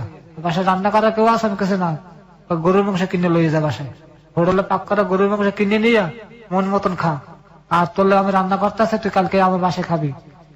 আচ্ছা। পরদিন মনে করেন যে 11টার সময় ফোন দিছে, তুই গাড়ি লিয়ে আমার বাসায় বাইরে। প্রথম আমনে আমনে কইতে, পরে তুই তুই মধ্যে চলে গেছে জিনিসটা, এই আমার তুই কে, আমি আর তুই কই। পরে মনে 11টার সময় বাসায় আইছি। আপনি তারে তুই বলতেন কেন? মানে আপনারও এক ধরনের সম্মতি চলে এসছে, মানে হে আমার একটা স্বামী স্ত্রী যা আছে তো আমার দিয়ে দিয়েছে। আপনার ভিতরে কি আপনি আজকে স্বীকার করতে এসছেন, আপনি আজকে সত্যটাই বলবেন এখানে, সচেতন করতে যেভাবে এসছেন। যেহেতু মহিলা আপনাকে প্রথম দিন তো অবশ্যই অ্যাবিউজ করলো, আপনার মৌন সম্মতি ছিল কিনা? না, কোন ধরনের কোনো সম্মতি? আমি তো মনে কোনো বিপদগ্রস্ত, আমি কেমনে কি করবো। আপনি ব্যাপারটাকে এনজয় করছিলেন না? না, আমি তার আমার মন দিয়ে কোনো এনজয় ছিল না ওই সময়, ভয় পাচ্ছিলাম, আমি ভয় আতঙ্ক হয়ে গেছিলাম। সাধারণত এরকম তো হওয়ার কথা না, এটা কোনো মানুষ এই কাজ করে না। আর আরেকটা বিষয় যেটা, সেটা হচ্ছে আপনার যে স্ট্যাটাস বা আপনার যে লাইফ স্টাইল আর আপনি যে ভদ্রমহিলার কথা বলছেন, তাদের মধ্যে তো আকাশ পাতাল পার্থক্য। মানে হ্যারে ধরা আর ধরতে গেলে মনে করেন যে পারমিশন লাগে, এমন এক লোক সে, আর এমন একটা সুন্দর একটা মহিলার হাত ধরা তো অনেক কিছু মনে করেন, আর সে আমার তো সবকিছু দিয়ে দিতে আছে। ওকে, আসলে দিচ্ছে নাকি নিচ্ছে সেটাও একটা ফ্যাক্ট, নইলে আজকে 8 মাস পরে আপনার যে শরীরের যে অবস্থা এবং আপনাকে ড্রাগ দিয়ে দিয়ে কন্টিনিউয়াসলি যে কাজটা হয়েছে, একটা কোশ্চেন প্রথম থেকেই ছিল প্রিয় শ্রোতা, যে যদি শুধুমাত্র এটা শারীরিক কামনা হবে তাহলে ড্রাগ দেওয়ার প্রয়োজনটা কি? ড্রাগ ওকে কেন দিয়েছে সেটা আপনারা নিশ্চয়ই বুঝতে পেরেছেন, যে এটা আসলে এক ধরনের সেক্সুয়াল ডিসঅর্ডার আমি বলবো। আমরা আজকের এই অনুষ্ঠানে বিশেষ প্রয়োজনে আমাদের যিনি সাইকিয়াট্রিস্ট আমাদের সঙ্গে সবসময় থাকেন, ডক্টর তাজুল ইসলাম, তাকে স্ট্যান্ড বাই রেখেছি, তিনি এই গল্পটা শুনছেন। আমরা যেই ধরনের সেক্সুয়াল সিনড্রোম বা অ্যাটিটিউড পাচ্ছি একটা মেয়ের মধ্যে, সেটা সাইকোলজির ভাষায় কি বলে এবং এটা আদৌ সম্ভব কিনা, উনি ওনার যে স্টাডি, ওনার যে রিসার্চ, সেই জায়গাটা থেকে উনি উত্তর দিবেন। অনুষ্ঠানের শেষে উনি আমাদের এই বিষয়গুলো নিয়ে কথা বলবেন, এবং যারা এই বিষয়টাকে বিশ্বাস করছেন বা প্রশ্নবোধক চিহ্ন রেখেছেন, তারা নিশ্চয়ই ওনার কাছ থেকে শুনে পুরো বিষয়টি সম্পর্কে আপনারা আশ্বস্ত হবেন। ঠিক আছে, তো আপনাকে পরামর্শ দিল এটা এটা খারাপ। আমার প্রশ্ন ছিল যে তুই সম্পর্কে যাওয়ার জন্য ও পারমিশন দিল আপনাকে? আপনি কি এটা ইচ্ছা করে তুই সম্পর্কে গেলেন নাকি? আমি আফা কইতাম ম্যাডাম, তুই আমার তুই করে রাখতে পারিস, আমি তো তোর তো সবই দিয়েই দিছি, তুই আমার আফা কাজ করলি, ম্যাডাম কাজ করলি, আমি সবে। আচ্ছা, তখন আমি আর তুই করে ডাকা শুরু করলাম, কারণ যে ফোন করতে তো বিভিন্ন সময়, তখন আমি কইতাম ম্যাডাম আমি তো তুই আমার বন্ধু হিসেবে তুই আমার তুই তাই ব্যবহার করবি, বুঝছেন কথাটা? ওকে, প্রিয় শ্রোতা, আমরা এই জায়গাটায় ছোট্ট একটা বিরতি নেব। আজকে যে ভিকটিম আমাদের এখানে এসছে, ওর নাম ফারুক, এবং this is a very rare case for hello 8920 আমি বলবো, কজ এই ধরনের স্টোরি আমি আমার লাইফে ফার্স্ট শুনলাম এবং আমার জন্য কিছুটা অবিশ্বাস্য ছিল, যদি না আমি যেই কথাটা আপনাদেরকে বলছিলাম যে একটি বিদেশি চ্যানেল, টেলিভিশন চ্যানেলের একটা ক্রাইম শোতে আমি এই ধরনের ঘটনা প্রথম দেখি, এবং দেখার পরে ও যখন আমার কাছে প্রথম দিন সরাসরি এসে বলেছে, আমি প্রথম দিন শুনিনি, তো আজকে আমি প্রথম শুনলাম, শোনার পরে আমার কাছে কিছুটা বিশ্বাসযোগ্য হয়েছে, কিন্তু ঘটনা যেভাবে শ্রেণীবিন্যাস হচ্ছে সেখানে না বিশ্বাস করে থাকার কোনো উপায় নেই। অ্যান্ড দিস হ্যাপেন বিকজ এই ধরনের সেক্সুয়াল সিনড্রোম যে কোনো মানুষের মধ্যেই থাকতে পারে। আমরা আসতে চাই ছোট্ট একটা বিরতির পর এই ধরনের ডিসঅর্ডার একটা মানুষকে কতটা পঙ্গু করে দিতে পারে সেটা নিয়ে, এবং একই সাথে যারা একটু সচেতন হওয়ার জায়গা আছে প্রত্যেকেরই, সেই জায়গাটা থেকে একটু হলেও সচেতন হবেন আশা করি আজকের এই স্টোরি শোনার পরে। 5 মিনিটের একটা ব্রেক, ফিরছি ঠিক রাত 1টায়। আর যারা আমাদের গেস্টকে দেখতে চান চলে আসবেন ফেসবুক পেজে। আমার ফেসবুকের ঠিকানা হচ্ছে www.facebook.com/kibriya.rj। আমি আবারও বলছি www.facebook.com/kibriya.rj। KEBRIA.RJ, পেজটি আছে RJ কিবরিয়া নামে। প্লিজ লাইক দেবেন, লাইক দেওয়ার সঙ্গে সঙ্গে আপনি হ্যালো 8920 মেম্বার হয়ে যাবেন। ক্লোজ আপ মনে করিয়ে দেয় জীবনের দুর্দান্ত কিছু মুহূর্ত। এসব মুহূর্তের দেখা পেতে পেরোতে হয় হাজারো বাধা বিপত্তি। বাধা অতিক্রম করতে গেলে অনেক সময় আসে ব্যর্থতা।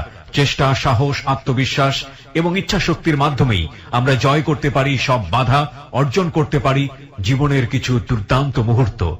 ক্লোজ আপ দুর্দান্ত ফ্রেশনেস বানায় দুর্দান্ত মুহূর্ত। ফিরে আসছি ঠিক 5 মিনিট পর। Close Up presents Hello 8920. Close Up. The closer, the better. Hello 8920. Close Up. The closer, the better. সময় রাত একটা প্রিয় শ্রোতা, আপনাদের সবাইকে আরো একবার ওয়েলকাম করছি ক্লোজ আপ প্রেজেন্স হ্যালো 8920 তে। আমি আরজি কিবরিয়া রয়েছে আপনার সঙ্গে এবং আপনারা শুনছেন ABC radio FM 89.2। Close up মনে করিয়ে দেয় জীবনের দুর্দান্ত কিছু মুহূর্ত। এসব মুহূর্তের দেখা পেতে পেরোতে হয় হাজারো বাধা বিপত্তি। বাধা অতিক্রম করতে গেলে অনেক সময় আসে ব্যর্থতা। চেষ্টা, সাহস, আত্মবিশ্বাস এবং ইচ্ছা শক্তির মাধ্যমেই আমরা জয় করতে পারি সব বাধা, অর্জন করতে পারি জীবনের কিছু দুর্দান্ত মুহূর্ত। ক্লোজ আপ দুর্দান্ত ফ্রেশনেস বানায় দুর্দান্ত মুহূর্ত। একটি ঐতিহাসিক দুর্ধর্ষ জীবনের গল্প আজকের এই হ্যালো 8920 তে প্রেজেন্ট করছি আমরা যেটার প্রচারণা পুরো সপ্তাহ জুড়ে আমাদের এবিসি রেডিওর ফ্যান পেজে এবং একই সাথে আমার যে পেজটি রয়েছে পার্সোনাল পেজ, সেখানে প্রচার চালিয়েছিলাম। আপনারা যারা পেজে আছেন তারা ওখানে মতামত জানিয়েছেন। প্রায় 2 লাখ 3 লাখের মতো মানুষ এই ভিডিওটা আপনারা দেখেছেন এবং আপনারা যারা দেখেননি ওই পেজটিতে গেলে আপনারা ভিডিওটা দেখতে পাবেন এবং আপনাদের মতামতের ভিত্তিতে আজকের এই জীবনের গল্পটি এখানে প্রচার করা হচ্ছে। এবং কথা না বাড়িয়ে আমরা আবার আমাদের গেস্টের কাছে ফিরতে চাই। ফারুক, আমরা যেখানটায় ছিলাম তারপর পরে উনি আমার একদিন মনে করেন 10টার সময় ডাকে বাসায়, সেকেন্ড ডেতে তখন বাসায় দূরে ওষুধ দিল আমার, হে সেম ওষুধ। আপনি তখন জিজ্ঞেস করলেন না যে আমি জিজ্ঞেস করলাম এটা কিসের? খা, তোর টাকার দরকার, তুই খাইতে থাক, তোর সমস্যা আমি আছি না, তোর কোন সমস্যা হলে আমি দেখুন। আমি চিন্তা করলাম যে 4000 টাকার ভাড়া, 5000 টাকার ভাড়া আমি ছাড়িয়ে দেবো ওষুধের লোক, এটা কি ওষুধ খেলে গুরুত্ব দিই নেবে এই জিনিসটার ভিতরে। পরে আমি খাইলাম, খাওয়ার পরে কারণ তুই এখানে বইয়ে থাকবি, যাবি না। পরে মনে ঘন্টা 2 পর কত শরীর আগের মতন হয়েছে, খাওয়া ম্যাডাম গরম হয়ে গেছে, আমি নামতেছি নিচে। কোন একটা বোরকার মতন কেমন যেন মনে করেন এক পথ কি যেন পড়লো বুঝলাম না, ভিতরে গেছে না বোরকার মতন আর কি। ওই পরে গাড়ির মধ্যে উঠলো, উঠতে কাল চল বুরসাটার গল্ফ ক্লাব আছে, গল্ফ ক্লাব গায়ে কারো যেন ফোন দিলে এক মহিলা গাইলে, হ্যাঁ সে কেউ দেখতে সুন্দর কিন্তু বয়স কম। এই মায়ের এক কেজি বিয়ে লয়ে এলো, আই আমার কোলে ব্যাগডালা খুলুন, ব্যাগডালা খুলছি, 12টা বিয়ের গাড়ির মধ্যে উড়ে এলো, উড়ে চলেন। তারপরে বনানে ফেলার উপর দিয়ে ভিতরে একটা ইয়ে আছে না, ওই অনেক হাউজিং, ওই জায়গায় মায়ের ওই জায়গায় ভাড়া থাকে, আর বাসায় এলাম। আর গাড়ির মধ্যে ভাই বিয়ার খাইছে, আমার হাতে আমি বিয়ার খাইনি, আমার তেমনি মনে করেন শরীর মনে আগুন যাইতেছে। পরে বাসায় আইলাম, আর পরে আমার রুমে লেগে গেল। আপনি কি ওষুধের নামটা পুরো সময় কখনো জানতে পেরেছেন যে কি ওষুধ? আপনার দিকে ওষুধটা কিভাবে আসতো? পুরো খোলা অবস্থায় আসতো? খোলা কোনো লেবেল নাই, লেবেল থাকলে আমি চিনি হলাইতে পারতাম। আচ্ছা, ওষুধটা কটা দিত? 2টা দিত আপনাকে? 2টা। কালার কি? সাদা একটা আছে যে আপনার কি কালার, মানে কালার সবুজের মতন, কি দিয়ে দেখা না। ঠিক আছে বলেন, সমস্যা সবুজ। এটা কি ক্যাপসুল ছিল না ক্যাপসুল সাইজ ছিল? একটা ছিল ক্যাপসুল, একটা ছিল ট্যাবলেট। ট্যাবলেট আছে জানেন, মাছের চক্ষু আছে না, মাছের চক্ষুর মতো। ওকে, বলেন তারপর। মাছের চক্ষুর মতো এই 2 একলা খাওয়াই দিত আমারে, নিজে খাওয়াই দিত, খা। আমি কইতাম ম্যাডাম কি হবে আমার এটা খাইয়া? তুই আনন্দ পাইতেছস, টাকা পাইতে আসস, আর কি চাস? তো জিজ্ঞেস করার দরকার নেই, আর তোর তো এত ভাবার চিন্তা নেই। আর আমি তো আছি, টাকা লাগলো তোর টাকা দেবো। একদিন আমার 1 লাখ টাকা একটা বান্ডিল দিয়েছে, তোর খরচা করে নিয়ে যা। আমি আর টাকা ধরিনি। টাকা ধরেনি কেন? একলা আমার মন পরীক্ষা করতেছে আমার। ও মানে মনে হয়েছে যে মন পরীক্ষা করছে। আমি টাকা টেবিলে টাকা পরিয়ে রয়েছে, আমি টাকা ধরিনি। পরে দুজনে আমার বাসা লয়ে গেল, নিয়ে গরু মাংস আসলো আর রান রুটি এই দিল আমার খাইতাম, মন ভরে আমি খাইছি। ওগুলি খাওয়ার পরে মনে করেন দুজনে আইসে, কেউ গা কাপড় চোপড় ছিল না। একটা ইংলিশ ছবির মতন যেবিলে মানুষ ইউজ করে, আমার হেবিলে ইউজ করছে আমার।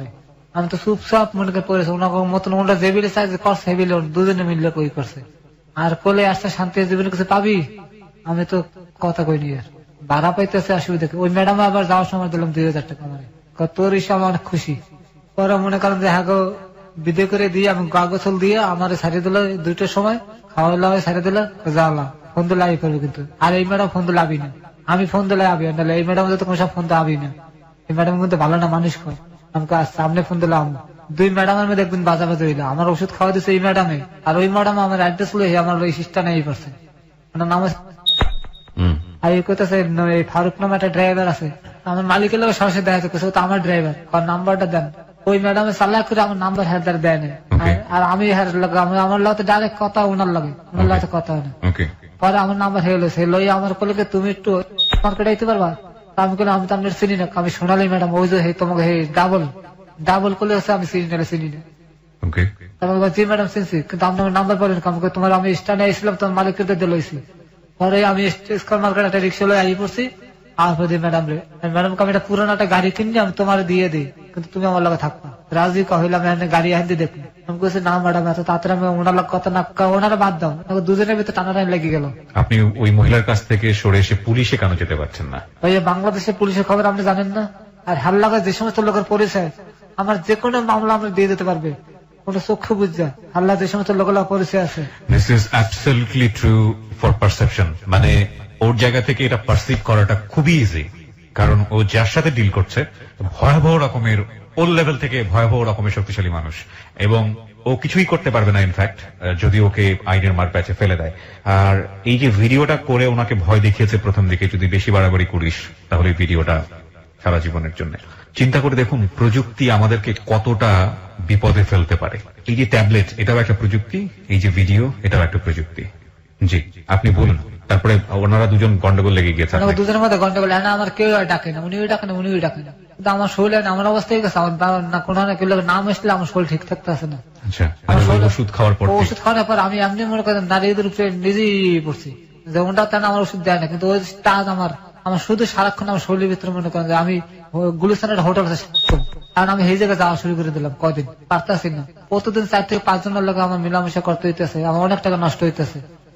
পরে এক পর্যায়ে অনেক লোক আবার মিট হয়, কিন্তু একদিন তুমি একদিন আমি নিজেকে ভিতরে মিল হয়, মানে একদিন এই মহিলার সঙ্গে আরেকদিন ওই মহিলার সঙ্গে, হ্যাঁ নিজেকে ভিতরে মনে করেন একটা নিজেরা বইয়ে জিনিসটা করে। মানে আমার একদম ফোন দিয়ে কাকাকে তুকারে, আপনি কি পারতেন না নিজের ফোনটা বন্ধ করে দিয়ে ঢাকা থেকে পালিয়ে যেতে? বা ভাই আমার তো ইনকাম ছাড়া আর কোনো কাজ জানি না, কোথায় যে চাকরি পেতাম, পারতাম অন্য একটা প্রাইভেট চাকরি লইতে, আর ফোন বন্ধ করে আমার মানুষের কন্ট্যাক্ট ফোনের লাগে, যদি কেউ গাড়ি ভাড়া লাগলো ফোনে আমার যোগাযোগ হয়। মানে ফোনটা বন্ধ করলে তো আপনার এই কন্ট্যাক্ট আর থাকবে না। ওকে বলুন তারপর। পরে এখন নিজেকে ভিতরে একটা কন্ট্যাক্ট হয়, এই মনে করেন আমার মরণের দিকে আস্তে আস্তে আমি গেলাম। এখন মনে করেন আমার রেগুলার এই মেডিসিনটা দিতে, রেগুলার মনে করেন হেরাই আমার দিয়ে দিত। মানে মেডিসিনটা কি চেঞ্জ করতেছিল নাকি একটা মেডিসিন মনে করেন উনি আবার দিতে কি লাস্টে ঘুরে এলো, নতুন যে ম্যাডাম সোনালী ম্যাডাম, উনি দিল কি একটা সুইং গাম, একটা ট্যাবলেট, একটা সুইং গামটা চাবাইতে হইতো, খাওয়া গিললে হারান যাবে না, চাবাইতে খালি মোহে রাখতে পারে, চাবাইতে হবে, এই ফেলান যাবে না। আর ট্যাবলেটটা দিতে মনে করেন পানি দিয়ে খাওয়া, তারপর সুইং গামটা আস্তে আস্তে চাবাইতে থাকো। সুইং গামটার গায়ে আমেরিকান সিল দেওয়া, ফ্ল্যাগ আছে না, আমেরিকার ফ্ল্যাগ দেওয়া আছে, আমি দেখছি। কিভাবে ওকে অবিশ্বাস করবেন বলুন তারপর। এই জিনিসগুলো আপনাকে দিতে কন্টিনিউয়াস, মানে এখন দোনো দিকে আমার এগুলো চলতে আছে। কতদিন পর হতো এটা? মানে ওনার দরকার উনি দিত, ওনার দরকার উনি দিত। সপ্তাহে কয়বার আপনাকে এই ধরনের মেডিসিন নিতে হতো? 4 বার। তো মনে করেন ধরে 4 বার হইবি, অন এভারেজ সপ্তাহে আপনি 4 বার এই ধরনের মেডিসিন নিতেন। মনে করেন বৃহস্পতিবার অত উনি, মানে শুক্রবার উনি, মানে 2টা দিন ওনাকে থাকতেই। এবং আপনার সঙ্গে যখন এদের সম্পর্ক ওটা হতো তখন কিরকম, এই আপনি যেটা বলছিলেন প্রথম দিকে 2 ঘন্টা ব্যাপার, এইগুলো কি এরকমই? 2 ঘন্টা 2.5 ঘন্টা আমার থাকতো, কোনো রকম কমতি না। 2 ঘন্টার ভিতরে আমার কোনো রাও নষ্ট হইতো না। এবং এই 2 ঘন্টা 2.5 ঘন্টা করে ওনাদের সঙ্গে মিশতে হইতো। ওনার মতন, মানে সোজা কথা ইংলিশ ছবি। এখানে আপনার কোনো রোল থাকতো না, যা করার ওনারাই করতেন, খালি আমি শুয়ে থাকতাম এই বেডে। পরে আস্তে আস্তে মনে করেন আমি।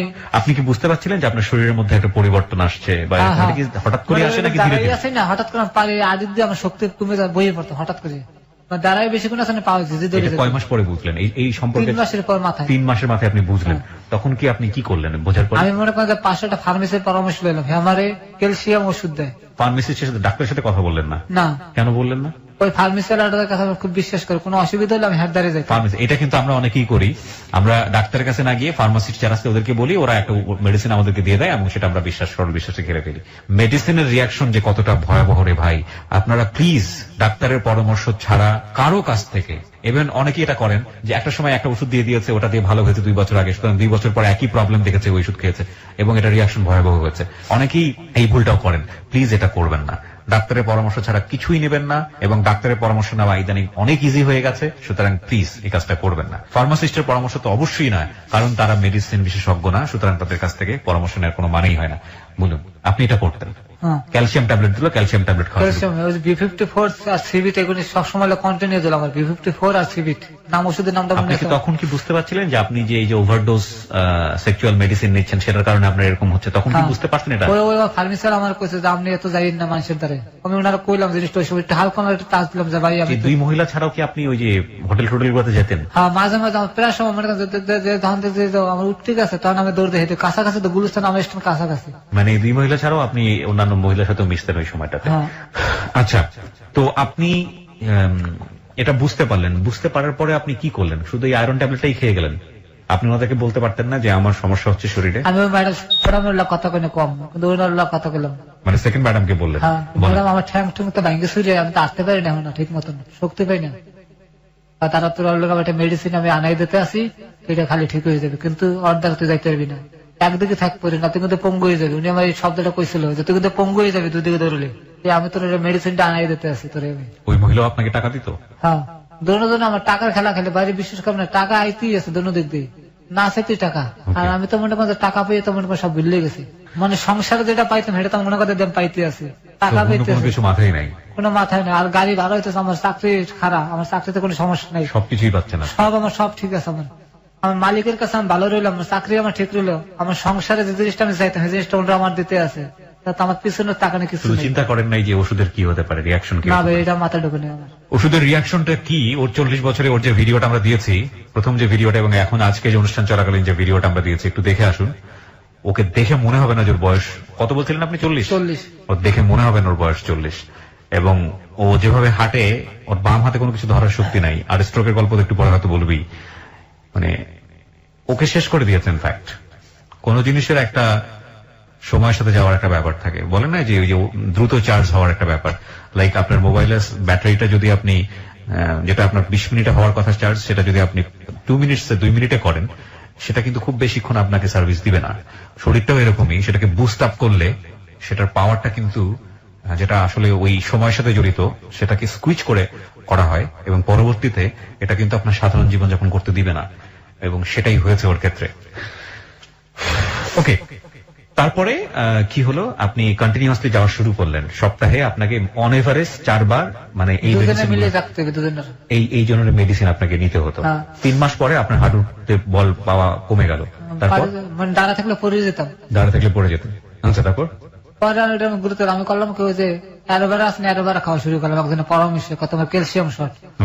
আমি প্রতিদিন 4 গ্লাস করে অ্যালোভেরা খাইতাম গুলিস্তান দিয়ে। অ্যালোভেরা মানে যে ঘৃত কুমারী বলে অনেকে, যেটাকে মানে পিচ্ছিল যেটা বলে, এটা খাওয়া শুরু করলেন। এটা খাওয়ালে আপনার স্ট্যামিনা বাড়বে, পার ক্যালসিয়াম ফিরে যাবে। আমি খাওয়া শুরু করলাম, আমি ওটা প্রতিদিন খাইতে আছে, কোনো মিস নেই। আর বেলের শরবত। পরে মনে করেন আস্তে আস্তে আমাদের একজন অপু বললে পরিচয় হইল, মমিসিং ত্রিশাল। উনি গান বাজনা লাগে জড়াই থাকে বেশি। আচ্ছা, তো অপু ভাই আমার খুব ভালো পায়, খুব স্নেহ করে আমার। আচ্ছা, হ্যাঁ, মনে করেন বৃহস্পতিবার দিনকে মমিসিং যায়, শুক্রবার দিনকে আবার হ্যাঁ লই যাইতে হয়। একটা ভালো একটা ট্রিপ আমার মিললে গেল আমার। আচ্ছা, তখন আগে আমি সারা একটা উপায় পাইছি যে আমি সরে যেতে পারি, কারণ আমার তো রেগুলার গাড়ি ভাড়া হয়ে গেছে আমার। অপুবার লাগে আমি মনে করি সময় দেওয়া শুরু করলাম। আচ্ছা, বৃহস্পতিবার যায়, শুক্রবার মনে করেন যে হ্যাঁ লই যাবে ঢাকা ফিরি। পরে উনি আমার ম্যাডাম আমার ডাক তুই একটু আয়তো বাসায় বৃহস্পতিবার দিনকে। আচ্ছা, আমি কিছু আমার এই সময়টাতে আপনি কি ওই ম্যাডামের সাথে আর অন্য কোন ছেলেকে আপনার মতো করে মিশতে দেখেছেন? ভালো ভালো ঘরের পোলাপান লাগে দেখা করতে, উনি নেশা করতে অনেক বেশি। ভালো ভালো ঘরের পোলাপান দেখা করতো, কিন্তু এই ধরনের সম্পর্কে জড়িত কিনা তাদের সাথে আমি সামনে সামনে দেখিনি, কোনো সামনে দেখেন নাই। আচ্ছা, বলেন। তারপরে উনি আমার ডাক কিনে 2টা ওষুধ খাওয়াই দেখো, আজকে বৃহস্পতিবার বুঝতে কিনলে ওষুধ খাইছে, রাত্রে তোরা থাকতে হবে। আমি আমার কলকাতা বাসা লাগে, বাসায় রেস্ট করে দুপুর বেলা খাওয়া দাওয়া করে বিকেলে একবার আমি বাসায়। আচ্ছা, এর মধ্যে অপু ভাই ফোন দিচ্ছে যে ফারুক ভাই আমার তো বাড়ি লয়ে যাওয়া লাগবে, আমার মা অসুস্থ।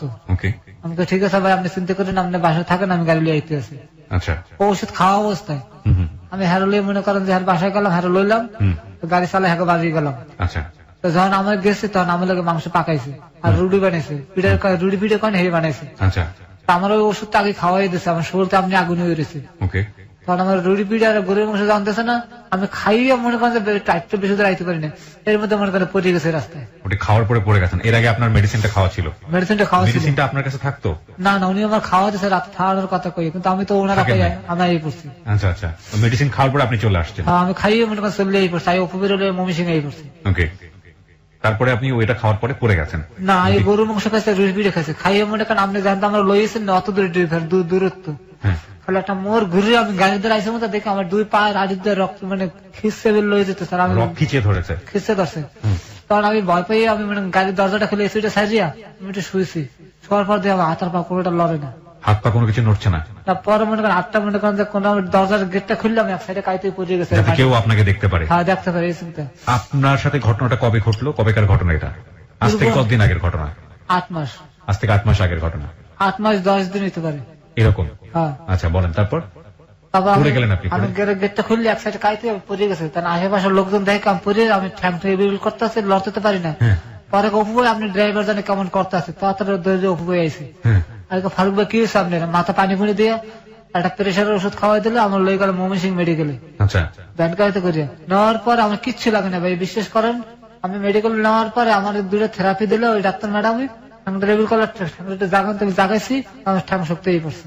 আমি তো হাঁটতে উবেকে কি স্টক করলেন আপনি? আমার তো ভয় পাওয়া যাচ্ছে না। আপনি তার মধ্যে মালিককে ফোন দিতে, হে একটা গাড়ি লই আই পড়ছে, আমাদের গাড়ি বহুত গাড়ি হয়নি, হে আই পড়ছে, কই তোমার কি যাতে দূরে তো খবর দিয়ে লোকজন লই এলা। পরে আমার কিচ্ছু হইলো না, আমি আবার হারলে ঢাকাই গেলাম। ডাক্তার আপনাকে টেস্ট দিল না? ওখানে সেটিক চলতেছিল, আর ঘটনা তো শুক্রবারের কথা বন্ধ। আচ্ছা, বৃহস্পতিবার কথা শুক্রবার তো আমার স্টকটা হলো সিটি স্ক্যান হ্যাঁ ব্রেনের, কিন্তু এগুলো অনেক বন্ধ, কোনো খোলা নেই, খালি হাই দিতেছে। ইসিজিটা পারছিলাম 80 টাকা লাগছে, ওইখানে করে ফেললেন তো? আপনি ইসিজিটা রিপোর্ট ভালো ছিল আমার, আর কোনো সমস্যা ছিল না। আচ্ছা, পরে মনে করেন আমি আইলাম, আইয়া মনে করেন ঢাকা আইলাম, আর পর ওই ম্যাডাম যে ইস্যু ম্যাডামে ফোন দিছে, তুমি এগুলো সিটেরই করলে কাম করলাম। তারপর আমি বললাম যে ম্যাডাম একটা মিথ্যা কথা করলাম, আমার বাড়ি একটা অসুস্থ ছিল, যাক তুমি আমার আপন লোক, তোমার কথা বিশ্বাস করতে হইবে। পরে ওই ম্যাডাম এসে আমার লোক আগে ঢুকে, পরে আবার ঠান্ডা হয়ে গেল, ঠিক আছে তুমি আমার বাসায় গেলাম, হেললাম, সারা রাত্রে রইলাম ওই জায়গা। পরদিন আমার ছাড়িয়ে দিল, আমি স্টানে আইলাম, আর পরে আমার স্টানে সবাই মোটামুটি জানাজানি হয়ে গেল জিনিসটা। মানে আমার বন্ধু মহলের যারা আছে মোটামুটি এক কান 2 কান করে মনে করি সরাই গেছে। ফারুক, আগের ফারুক নাই, নষ্ট হয়ে গেছে, ও হোটেলে যাওয়া যাচ্ছে। মানে আস্তে আস্তে জানলো কিভাবে জিনিসটা?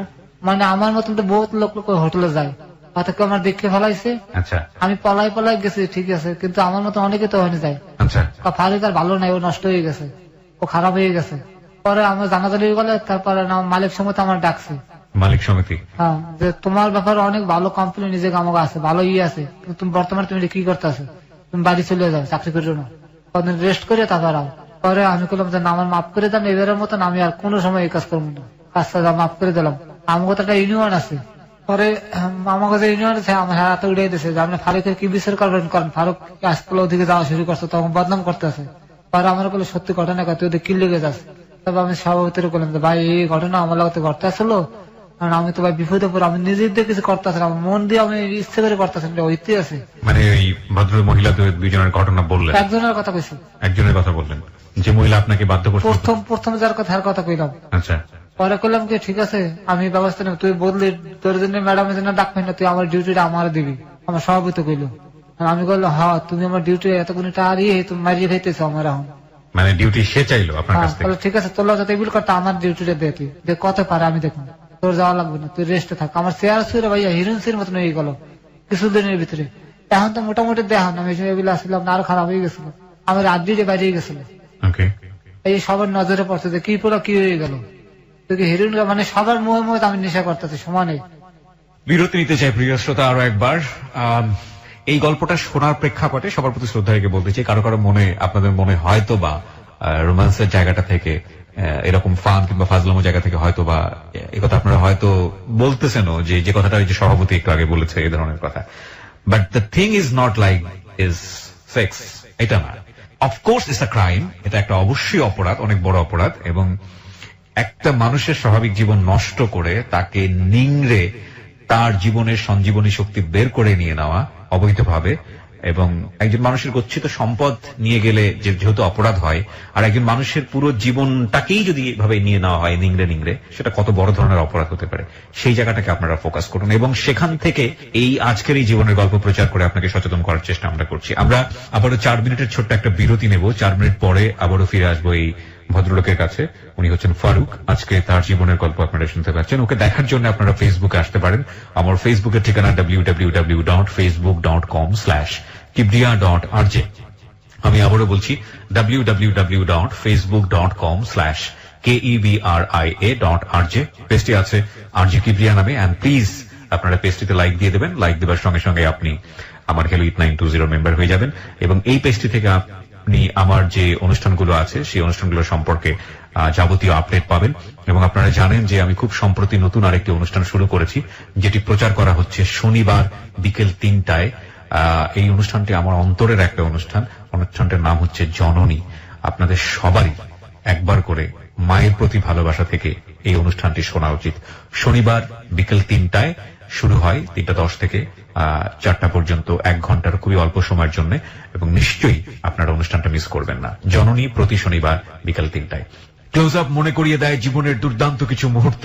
এসব মুহূর্তের দেখা পেতে পেরোতে হয় হাজারো বাধা বিপত্তি। বাধা অতিক্রম করতে গেলে অনেক সময় আসে ব্যর্থতা। চেষ্টা, সাহস, আত্মবিশ্বাস এবং ইচ্ছা শক্তির মাধ্যমেই আমরা জয় করতে পারি সব বাধা, অর্জন করতে পারি জীবনের কিছু দুর্দান্ত মুহূর্ত। ক্লোজ আপ দুর্দান্ত ফ্রেশনেস বানায় দুর্দান্ত মুহূর্ত। ফিরবো ঠিক 4 মিনিট পর। Close Up presents Hello 8920. Close Up. The closer, the better. প্রিয় শ্রোতা, আমরা আবারও স্বাগত জানাচ্ছি আপনাকে ক্লোজ আপ প্রেজেন্স হ্যালো 8920 তে। ফারুক রয়েছে আজকে জীবনের গল্প বলার জন্য। ক্লোজ আপ মনে করিয়ে দেয় জীবনের দুর্দান্ত কিছু মুহূর্ত। এসব মুহূর্তের দেখা পেতে পেরোতে হয় হাজারো বাধা বিপত্তি। বাধা অতিক্রম করতে গেলে অনেক সময় আসে ব্যর্থতা। চেষ্টা, সাহস, আত্মবিশ্বাস এবং ইচ্ছা শক্তির মাধ্যমেই আমরা জয় করতে পারি সব বাধা, অর্জন করতে পারি জীবনের কিছু দুর্দান্ত মুহূর্ত। ক্লোজ আপ দুর্দান্ত ফ্রেশনেস বানায় দুর্দান্ত মুহূর্ত। ফারুকের কাছে যাবার আগে আপনাদেরকে বলতে চাই, আপনারা নিশ্চয়ই জানেন জীবনের গল্প 2 বইটি বাজারে পাওয়া যাচ্ছে এবং আপনি যদি বইটি সংগ্রহ করতে চান তাহলে ফোন করবেন 16297 এই নম্বরে। আমি আবারও বলছি 16297 এই নম্বরে। বইটি আপনি রকমারি.com থেকে কালেক্ট করতে পারবেন মাত্র 150 টাকায়। হ্যাঁ, আমরা ফারুক কথা না বাড়িয়ে আবারও আপনার কাছে ফিরছি। তারপর সভাপতি করলে আমি রাজি শুনছিলাম প্রতিদিন আমার 1,500 টাকা নষ্ট হইতেছে। আমি কোন রকমের আমি লাগালাগ মিথ্যা কথা শুরু করলাম যে না, আমি এই সময়ের মধ্যে নাই, কান ধরলাম, আপনারা যত দিকে আমার ধ্যান ঠ্যাং পিঠে ভেঙে গেলাই দিন, আর লোক ফিট করে যেতে আমার অনেক পাইছিলাম আটকে পুলিশে দিয়ে দেবে, আমি হোটেল বাদ দিয়ে দিলাম। ওনাগুলো পড়ে দিলাম আমি, আমার প্রতিদিন 1,500 টাকা আমি নষ্ট করতে রাজি না। পরে এক পর্যায়ে ওই ম্যাডামে যে প্রথমে যে ম্যাডাম নিল উনি মনে হয় বাইরে চলে গেল। উনি তো এনজিওর লোক জড়িত, দেশের বাইরে চলে গেল। আমার জন্য যাবে আমার ডাকছে এয়ারপোর্টে, উনি যে যাবে আমার কয় উনি উনি ব্যাগটা গাড়িতে উঠে গেছিল এয়ারপোর্ট চলো। এয়ারপোর্ট আসলাম, গাড়িতে যে আমার যে ঘটনাগুলি করছে এগুলো আপনারা কইতেছি। দেখ, আমি তোর ভালো চাই, তুই বেশি করিস না, তোর জীবনটাকে তুই খোয়াবি, তোর ভালো চাই দেখে আমি আইলে তোর লোক ভালো জিনিস তুই খাইলে আবার ঠিক হয়ে যাবি, তো সব ঠিক হয়ে যাবে। তারপর তোর আমি বাইরে চিকিৎসার লোক পাঠাবো, তুই ম্যাডামের দ্বারা আর যাবি না, তোর কিন্তু ম্যাডাম পঙ্গু বানিয়ে হেলাইবে। উনি কথা কিন্তু আমি জিনিসটা বুঝতে পারতে পারিনি ভাই, নলেজে ঢুকে নেই আমার। হ্যাঁ, তোর আমি কিছু টাকা দিয়ে যেতেছে, তুই 1 মাস ফুল ঘরের মধ্যে খাবি আর ঘুমাবি, কোথাও যাবি না। উনি আমার 20,000 টাকা দিয়ে গেল। আমি যে নাই শুনি তোর তোর পিছনে কিন্তু আমার লোক লাগাই না থাকবে। উনি যা করলাম সবে হা করে গেলাম। তারপর উনি গেল গিয়া স্টকটা আমি করে ঢাকা মেডিকেল যাওয়া, ওই ম্যাডাম একটা ফোন দিয়েছিলাম, দ্বিতীয় ম্যাডাম আমি তো স্টক করছি, আমি তো ঢাকা মেডিকেলে, তুই কোনো চিন্তা, তোর যত চিকিৎসার যত টাকা লাগে আমি দেবো, থাক। এই রাত্রে আমার কথা কথা সকালবেলা ঠিক উনি আইসি, একটা বোর কাপড় আমার পাশে খারাইছে, আমি চিনতে পারিনি। উনি আমার অনেকক্ষণ ধরে আমার টাকা দিল আমার নাকমুড় দিকে, দেখে মাথা রেবিল করিয়া চলে গেল, কিন্তু আমি চেহারা দেখতে পারিনি, চক্ষু দেখছে খালি। কত সে রাত্রে, আর ওই সময় আমার বউ আমার লগে, মানে জানতো যে আপনি ধরনের পেশার সঙ্গে জড়িত আছেন? না না না, হাল্লা তো আমার কোনো সম্পর্কই নাই না। যে ইউনিয়নে তখন আমি স্টক করছি, তখন লগালগ আমি মনে করি মানে খুব কাছের মনে করি এখন ফোন দিয়েছে রাত্রি যে ভাই আমার শরীরের অবস্থায় বিলে, আর সকালবেলা আমার বাসায় পড়ছে। আচ্ছা, সিএনজিতে করে আমার ঢাকা মেডিকেল লইছে। এটা কি আপনার সেকেন্ড টাইম স্ট্রোক? জি জি, সেকেন্ড টাইম স্ট্রোক।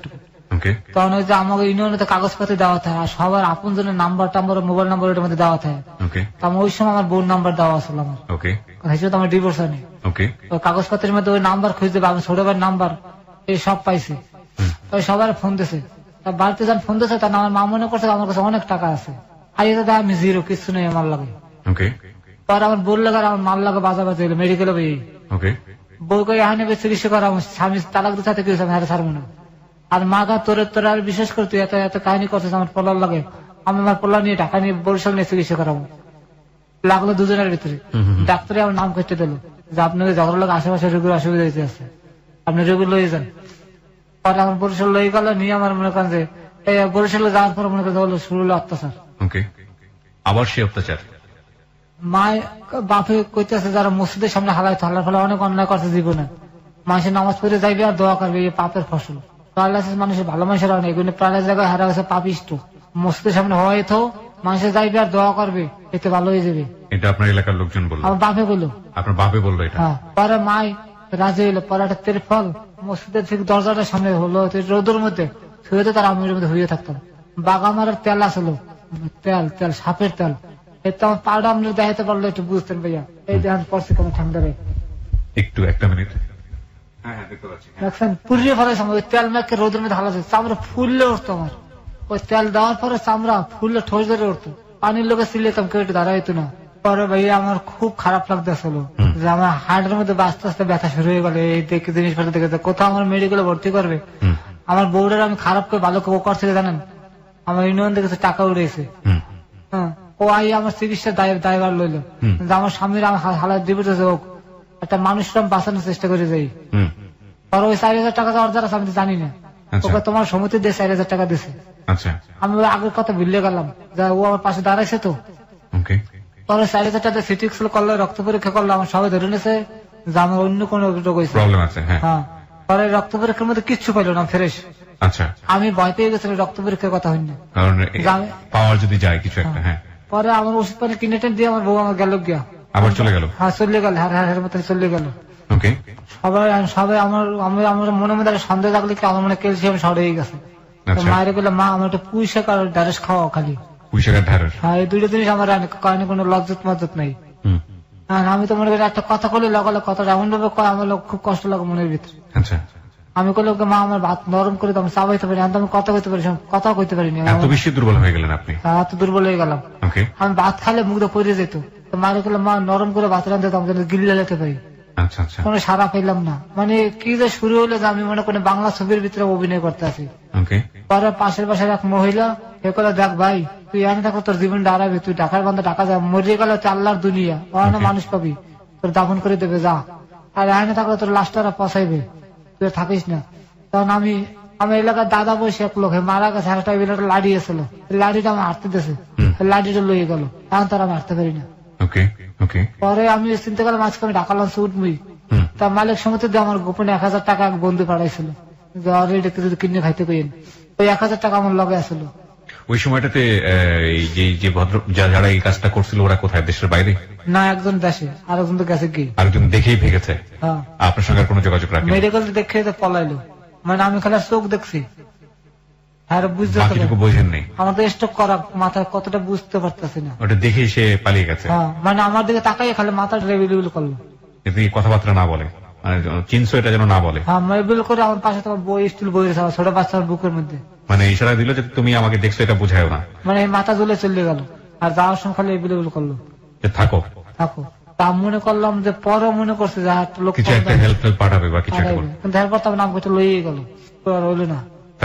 তারপর তার বরিশাল নিয়ে মনে করেন ট্রিটমেন্ট হচ্ছে, তা বরিশালের গল্পই বলতেছিলেন, তারপর কি হলো? বরিশাল নিয়ে এই অবস্থা। পরে আমার ওই বন্ধুর 1,000 টাকা দিয়েছিল আমার দ্বারা, এই বিকাশ করে টাকা না পাকড়ে আসলো।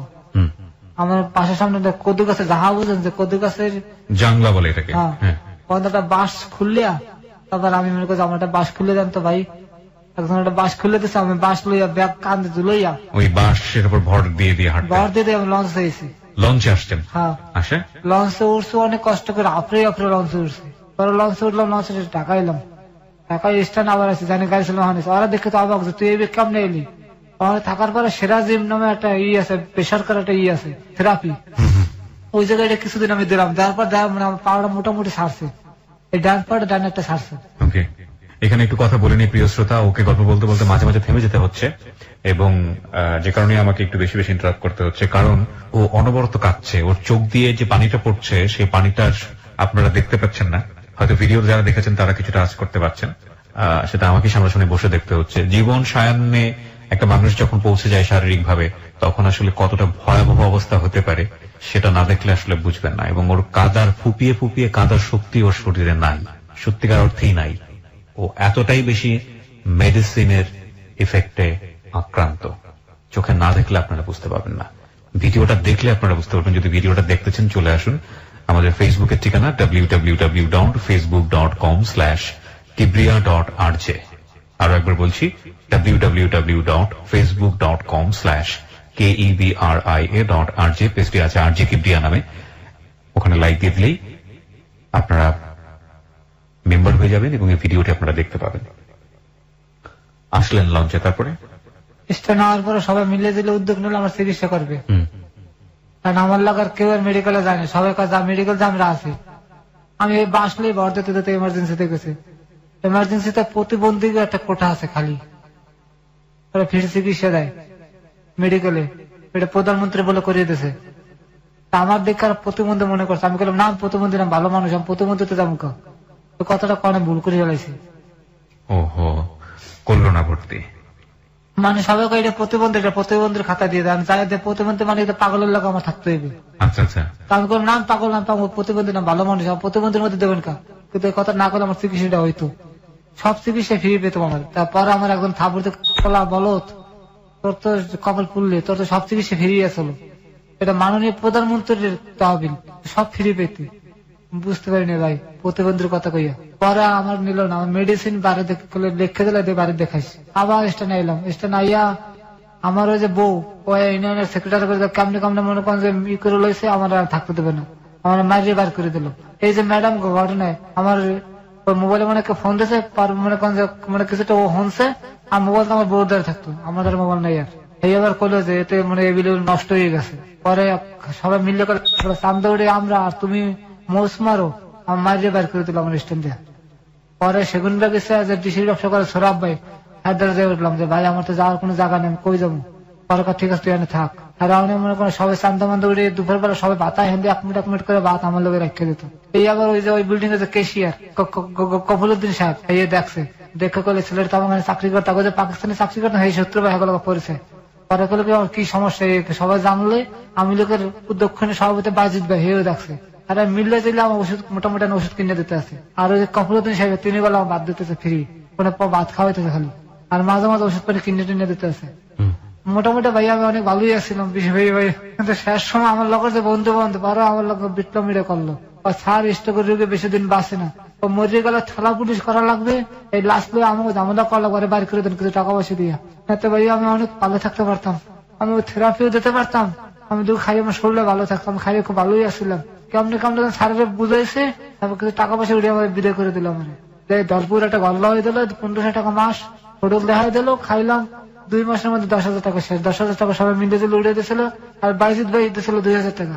পরে এই তো মনে করেন শেষ, তারপর মনে করি 4,000 টাকার মতন 7,000 টাকার মতন বাকি বুকে জমছে করতে পলাই বেরিয়ে পড়লো। তারপরে রাস্তা রাস্তা ঘুরতে আসি, হঠাৎ করে মনে করে যে সিলেট মাঝা যায় একটু দোয়া লইয়ে, যাওয়ার সময় গাড়িতে গেছি, আমার সময় তো তার গাড়িতে উঠে না, জিদ করে ভাই আমি হাঁটতে হাঁটতে ঢাকায় করছি। সিলেট থেকে আপনি হাঁটতে হাঁটতে ঢাকায় আসছেন? 11 দিন লাগছে আমার, 11 দিন। গাড়িতে নেয় না কেউ আপনাকে? কেউ নেয় না ভাই, গাড়িতে উঠতেই তো পারিনি, যাও নি ভাই আমাদের টাকা নেই, তোমার যে হেল্পার গেটের সামনে তার একটা সিট নেই, তুমি কামনে যাবো বইয়ে বয় নেন, সম্ভব না। আমি 11 দিন বই আমি ঢাকা যাইতে তো আমার হাড়ের অবস্থা খারাপ।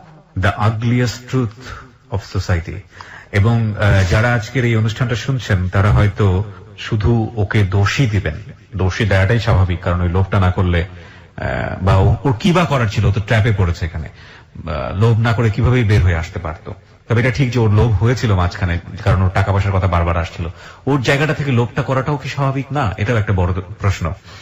কিন্তু একজন রোগী, একজন রোগাক্রান্ত মানুষ, একজন দুস্থ মানুষ যার শরীর দেখে বোঝা যায় যে শরীরে রোগ বাসা বেঁধেছে, এই মানুষটা কি বাসের মধ্যে ছোট্ট একটা জায়গা পেত না? একটা ওই যে টানেল যেটা থাকে মাঝখানে হেঁটে গিয়ে দুপাশে বসতে হয়, টানেলের কোন একটা জায়গায় তাকে কি বসিয়ে নেওয়া যেত না? করেন না, করেন না দুটো কারণে। একটা হচ্ছে বাসের সিটে যারা বসে থাকেন তারা স্বস্তি বোধ করেন না, তাদের আসলে অনেক আরামের প্রয়োজন, এবং তারা আরামে বসে থাকতে গিয়ে এই ধরনের মানুষজন দেখে যদি বিরক্ত হয়, কারণ তারা মনে করে এরা হিরোইন খায়, এদের জীবনটা এরা নিজেরা নষ্ট করছে, সুতরাং এদের শাস্তি হিসেবে আমাদের এদের সাথে খারাপ ব্যবহার করা উচিত। একটা শব্দ তো আমাদের সমাজে প্রচলিত আছে হিরোইনচি, এবং হিরোইনচি বললে আসলে কিছু বলতে হয় না, আগে পিছিয়ে কিছু বলতে হয় না, ও খারাপ, ওর শাস্তি প্রয়োজন। ওই সিটে বসা মানুষগুলো যখন খারাপ চোখে দেখেন তখন হেল্পার, সেও তো এই শ্রেণীরই মানুষ, এদের মতোই খেটে খাওয়া মানুষ, সেও বাধ্য হয় খারাপ আচরণ করার জন্য। যারা আজকের এই অনুষ্ঠানটা শুনছেন, রেডিওর শ্রোতা যারা আছেন, আমি বিশ্বাস করি তাদের মধ্যে অনেকেই এরকম আছেন। এই অনুষ্ঠানটা শুনে উহুহা করবেন, সকালবেলা আবার যাতাই হয়ে যাবেন, কিন্তু আমি এটা বিশ্বাস করতে চাই এই অনুষ্ঠানটা আজকের পরে হয়তো অনেক কি পাল্টাবে।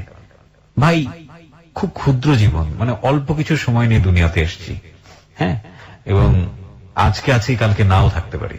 আপনি এখন শুনছেন, হয়তো কালকের রাতে হয়তো আপনার সুযোগ নাও হতে পারে। অনেক মানুষ মারা যাবে আজকের রাতে, হয়তো কালকের মধ্যে আপনিও তাদের পথে হয়তো বা চলে যেতে পারেন। মানে এই ক্ষুদ্র জীবনে এত আরাম আয়েশ, এত বেশি লালসা, এত বেশি লিপ্সা, এত বেশি জিঘাংসা, লাভটা কি?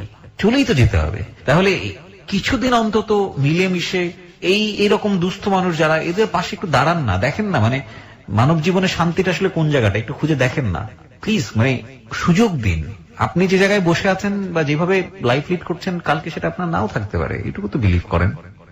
আচ্ছা, তো আপনি 11 দিন হেঁটে হেঁটে আপনি সিলেট থেকে আপনি ঢাকা আসলেন, এইরকম একটা মানুষ। স্যান্ডেলটা আমার সামনে দেখছেন না, ওই একটা স্যান্ডেল পা তারা ফুটে হয়ে গেছে, পরে কিনে নিয়েছে গাউ ছিঁড়ে দিয়ে 100 টাকা দিতে। খাওয়ানোর কোনো চিন্তা করা লাগবে না, সিলেটের মানুষ আল্লাহ অনেক ভালো মানুষ। ওরা রাস্তার মধ্যে বইয়ে রয়েছি, এই জিজ্ঞাসা কি বাবা তোমার এগুলি লাগতেছে, কা মাথা না কা এদের লাগছে, এসে মাথা ধুলাতাম, কথা কইতাম, বরিশালের ভাষা কথা মনে ডাকাত ঢুকে মনে করে মাইন মেরে দেবে, এরকম বোমা বান ধরলাম, কথা কইতাম না, খাওয়ানোর কথা করলাম, মাথা ধুলাতাম। কতটা বাড়িতে নিয়ে ভাত খাওয়াইতে হবে, বিশ্বাস করেন ভাই, ওরা মনে করেন নিজে আপন লোকের মতন আমার দেখছে।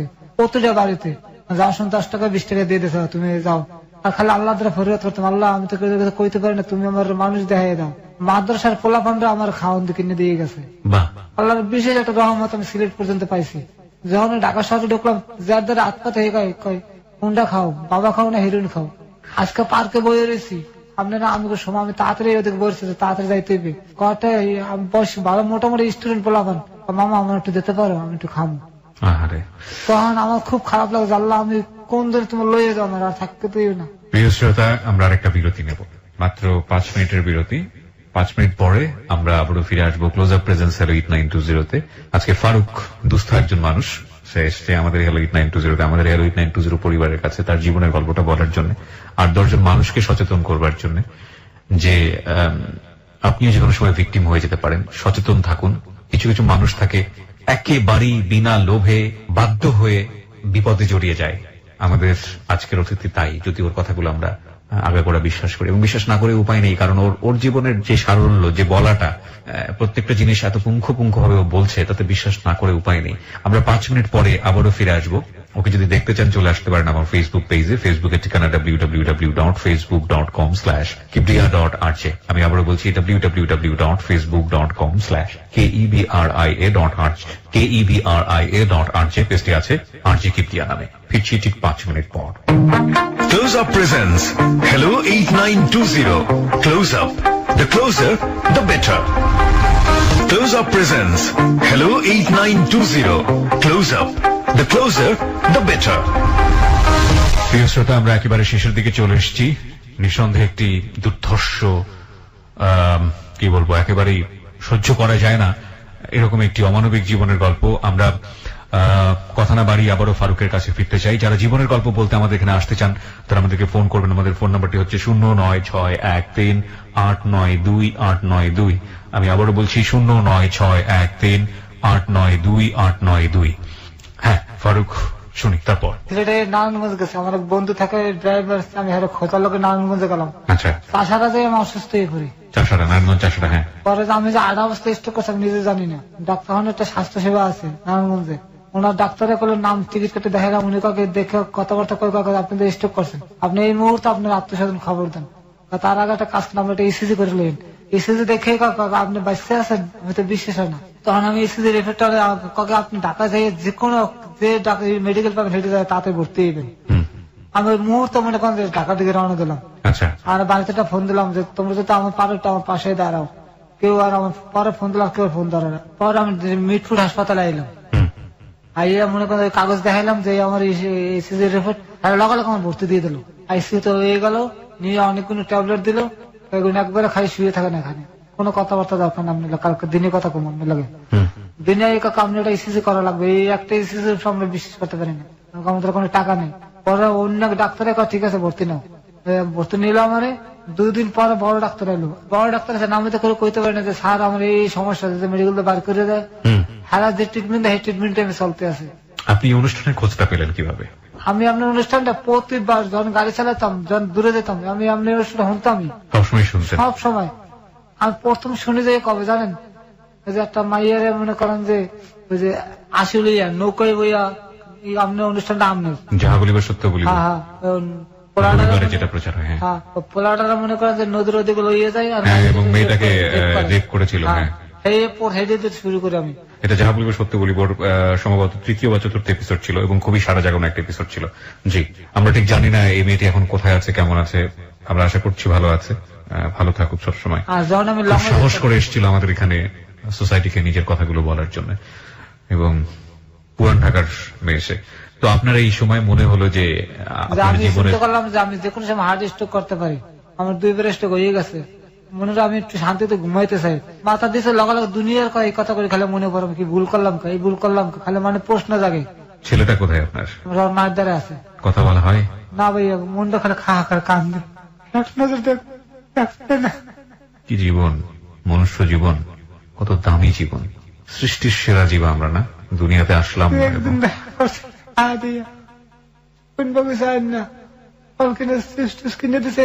দেয়নি ওই ঈদের আগে।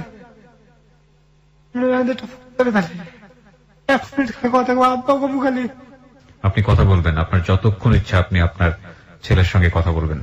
আপনি আমাদের ফোন আছে এখানে, কোনো সমস্যা নেই, আপনি ফোন করলে ফোন ধরবে? আমি ফোন দিলে আমার নাম্বার থেকে কথা বলবে? আল্লাহ যদি মিলিয়ে দেবে ভাই, দিতে পারে ভাই, আশা করে দেবে, আল্লাহ মিলেবে। ঠিক আছে, আমি টেলিফোন দেন, TNT থেকে দিব না? হ্যাঁ TNT দেখেন, এই নাম্বার গুলো মনে করে আমি দিই, TNT নাম্বারটা বোঝে না, TNT নাম্বার অনেক চালাক, পারি না। ডাক্তার আমার ডাইরেক্ট কইছে তুমি নেশা 2টা নেশা না করলে তোমার 2 লাখ বেরোনিশে হার্ট স্ট্রোক হইতে পারে না। তুমি কি নেশা করছো আমারে কও, আমার পাশে লইয়ে গেছে, আমি কিন্তু কি শিকার করবো, আমি বাড়ি করে দেবে পারলাম না। ডাক্তার গুলো কত কইতে, একমাত্র আপনার দ্বারা আমি আইসি মনের কথা কই, আমি নিশ্চিন্ত একটু ঘুমাবো, একটা রাইতে আমি ঘুমাই নেই ভাই, বিশ্বাস করেন, রাতে ঘুমের মতো লাফে একটু বইয়ে থাই, মন দিয়ে একটু কেলে কথা কম পারি না ভাই, এই কথা কেলে জানাইতে পারি না ভাই, এত লজ্জার কথা। মানুষের দ্বারা হাত পাতলা ভাই হিরোইন থেকে লড়াই দেয় ভাই, ভাত খাই না রাত্রে, ডায়াবেটিস দেখে শুধু রুটি খেয়ে থাকি রাত্রে। এখন টাকা পয়সা আসে ওর থেকে, পান কিভাবে ভাই? যদি কেউ মায়া হয় ভাই, বইয়ে থাকে, হাত পাতি না, যদি আল্লাহ কেউ মনে করেন যে দয়া দিয়ে পাঠাতে 200 টাকা যদি কেউ দেয়, ওই ওষুধ তো দেশে ভাই লাগাই, হাটের ওষুধ দেশে কিনে খাইতে হবে, কিন্তু এত একদিনে কিনে খাইনি, শুধু এই দিয়ে পকেটে রাই, দাম কম এই দিয়ে পকেটে রাই, যান ব্যথা এই দিয়ে খাই। আচ্ছা, শুধু এই দিয়ে খাইতে খাচ্ছিলেন এটা ব্রেকের সময়, আমি সেজন্য জিজ্ঞেস করছিলাম আপনাকে। হ্যাঁ, কি ওষুধ এটা? ওটা কিসের জন্য? হার্টের লোকে, হার্টের জন্য। কোসে একদিন লিখে দিয়েছে আমার, একদিনে মিস করা যাবে না, কাগজপত্র আছে, আপনি তো দেখেন, কিন্তু খাইতে পারেন না। একদিনে কিনে আমি খাইনি, একটা ওষুধ কিনে খাইনি। আপনার তো কোনো ফোন নাম্বারও নাই যোগাযোগ? না ভাই, আমার কোনো কিছু না, মোবাইল তো লইয়ে গেছে। কি করবেন আপনি? কোথায় যেন ঘুমান? মাঝে মাঝে স্টুডিয়ামে ঘুমাই ভাই, জানি না ভাই, আটটা যখন দেশে দুর্বল লাগে তখন শুয়ে পড়েন। শুয়ে পড়ে লুঙ্গি আছে আমার দ্বারা, লুঙ্গি করতে পারেন। পার্কে যাই। কোন পার্কে? রমনা পার্কে? রমনা পার্কে যাই, গিয়ে যাই মনে করেন এই সময় একবার মানে গোসল করে রোদে খাড়াই থাকি। কোথায়? ওটা পুকুর টুকুর আছে ওখানে? রমনা পার্কে একটা পুষ্কুনি আছে। তো হয় না আপনার পানিতে, তো আপনার শরীরের অবস্থা খুবই খারাপ, যে কোনো মুহূর্তে ডুবে ডুবে যেতে পারেন না? আপনার পায়ে মানে আপুর দিয়ে মনে করেন সাবান টাবান মাইকা কিছু ধরে একটা ডুব দিয়ে মনে করেন সাবান টাবান সারা আবার বুটে খাড়াই থাকি, গায়ে কাপড় চোপড় শুকিয়ে যায়। গায়ে কাপড় চোপড় শুকান? হ্যাঁ, খুলতে পারি না তো, শার্ট খুললে তার পড়তে পারবো না। মানে শার্ট খুলে পড়তে পারবেন না? মানে আপনার নখ দিয়ে তো সেই শক্তিটা পান না নাকি? হাত তো মনে করেন যে সোজা না, যে শার্টটা লই বাম হাত তো পুরোপুরি আপনার একদম কন্ট্রোললেস। গরম পানি যার তেল মালিশ করলে ভালো হয়, সবাই একই কথা, যে মালিশ করেন, মালিশ আমি কমনে করবো, একাই তো মনে করেন 2টা ডালা দেওয়া যায়, 3 নম্বর ডালা দিলে মনে করেন দুর্বল লাগে। বাথরুম টাথরুম টয়লেট করলে সবাই ডাইনেতে, বাথরুম হলে কোনো কষ্ট হয় না ভাই, আর 4 দিন 5 দিন পরে একদিন বাথরুম হয়। খাওয়াই তো নাই পেটের মধ্যে। খাওয়ান না ভাই, ভাত কবে খাই জানি না, 20 বার ভাত খাইছে আর খাইনি। ডায়াবেটিসের ভাই ভাত খাই না, খালি রুটি খেয়ে থাকি। ডায়াবেটিস আছে? আমার 3 নম্বর স্ট্রোকটা ডায়াবেটিসের লোক। কিছু বলতে চান আমাদের লিসনারদেরকে? হ্যাঁ বলেন। ভাই আল্লাহ আপনাকে যতটুকু দারুণ ক্ষমতা দিচ্ছে, ওই ক্ষমতা অনুসারে আপনারা ভাই চলাফেরা করেন, কোনো মেডিসিন দিয়ে আপনারা চলাফেরা করেন না ভাই, আমার মতন পঙ্গু হইন না ভাই। আল্লাহ আমার দিয়ে আপনাকে একটু শিক্ষা দেওয়ার সুযোগ হয়েছে ভাই, আপনারা আমার দেখেন ভাই, যতটুকু আল্লাহর দারুণ ক্ষমতা আছে অতটা দিয়ে আপনারা চলাফেরা করেন ভাই, মেডিসিনের ভিতরে কেউ যাইন না ভাই, পঙ্গু হয়ে যাবেন ভাই, আর আল্লাহর দিকে ভাই ঠিক করেন ভাই। He is really genuine man from my heart, I believe him. Believe এটা আমার একেবারেই ব্যক্তিগত ব্যাপার, আপনার জায়গা থেকে আপনার মতো করে। ওকে যখন ফ্লোর দিলাম, ও জেনুইনলি আপনাদের কাছে সাহায্য চাওয়ার জন্য আসে নাই, ও শুধু বলতে এসছে সচেতন হন, আমরাও আপনাদের কাছে সাহায্য চাবো না। এবং মানে আমি টোটালি স্পিচলেস যে একটা মানুষের জীবন কিভাবে স্পয়েল করে দিতে পারে এই medicine. One medicine is enough, একটা ভুল ওষুধ এনাফ। আচ্ছা, আপনি কি আমাদের লিসনার যারা আছে তাদের কাছে কি হাত পাততে চান, তাদেরকে কিছু সাহায্যের জন্য বলতে চান? না খাই শুয়ে রয়েছে ভাই, তো মনে করেন যে খিদা, মনে করেন দুলি দেখছে, তবে হাত পাতেনি। প্রিয় শ্রোতা, ও হাত পাতেনি, কিন্তু আমাদের মানবিকতার একটা জায়গা আছে। এই মানবিকতার জায়গা থেকে হয়তো অনেকেই ওকে সাহায্য করতে চাইবেন। যারা ওকে সাহায্য করতে চান, আমাদের যে Hello 8920 বিকাশ নাম্বার আছে, যেহেতু ওর কোনো সেল নাম্বার নেই, আমি চাইলে ওর সঙ্গে সরাসরি কথা বলার জন্য একটা ব্যবস্থা করে দিতাম। সেই নাম্বারে ওর সঙ্গে আপনারা যোগাযোগ করতে পারেন। এছাড়া আমাদের অনুষ্ঠানে যে দুটো নাম্বার আছে, সেই দুটো নাম্বারে আপনারা সাহায্য পাঠাতে পারেন, যদি আপনি মনে করেন আপনার জায়গাটা থেকে ওকে কিছু হেল্প করা দরকার। আমি নাম্বার দুটো আপনাদেরকে বলে দিচ্ছি। এটা পার্সোনাল নাম্বার Hello 8920, এটা এজেন্ট নাম্বার নয়। আপনারা যারা সাহায্য পাঠাতে চান এই দুটো নাম্বারে পাঠাতে পারেন। 01782510515। আমি আবারও বলছি 01782510515। আরো একটি নাম্বার রয়েছে 01743075722।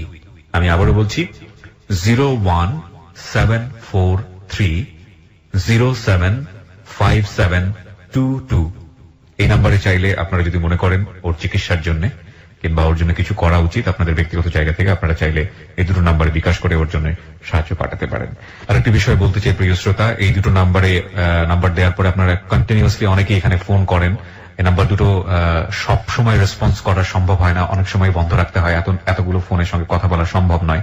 এই দুটো শুধুমাত্রই বিকাশ নাম্বারের ক্ষেত্রে ব্যবহার করা হয়। সুতরাং আপনি ফোন বন্ধ পেলে বা আরো কনফার্ম হতে চাইলে আপনি যেটা করবেন, কোনো সাহায্য পাঠালে একটা টেক্সট পাঠিয়ে রাখবেন যে আমরা টাকাটা পেয়েছি কিনা, আমরা ফিরতি টেক্সট আপনাকে জানিয়ে দেবো যে আপনার অর্থ পাওয়া গিয়েছে। সুতরাং বন্ধ থাকলে কিংবা কোনোভাবেই আপনার ফোন রেসপন্স না করলে এখানে হতাশ হওয়ার কোনো কারণ নেই। শুধু একটা কথাই বলতে চাই শেষে এসে, মনুষ্য জীবন খুবই স্বল্প সময়ের জীবন, খুবই অল্প সময়ের জন্য আমরা দুনিয়াতে এসেছি। সবাই মিলে আমরা ভালো থাকতে চাই, একই সমাজে বসবাস করি। একজন মানুষ দুস্থ থাকলে তার দিকে যদি হাত বাড়িয়ে দিতে না পারি, কেমন মানুষ আমরা, কোন বিবেক নিয়ে আমরা বসবাস করি? ভালো থাকবেন সবাই।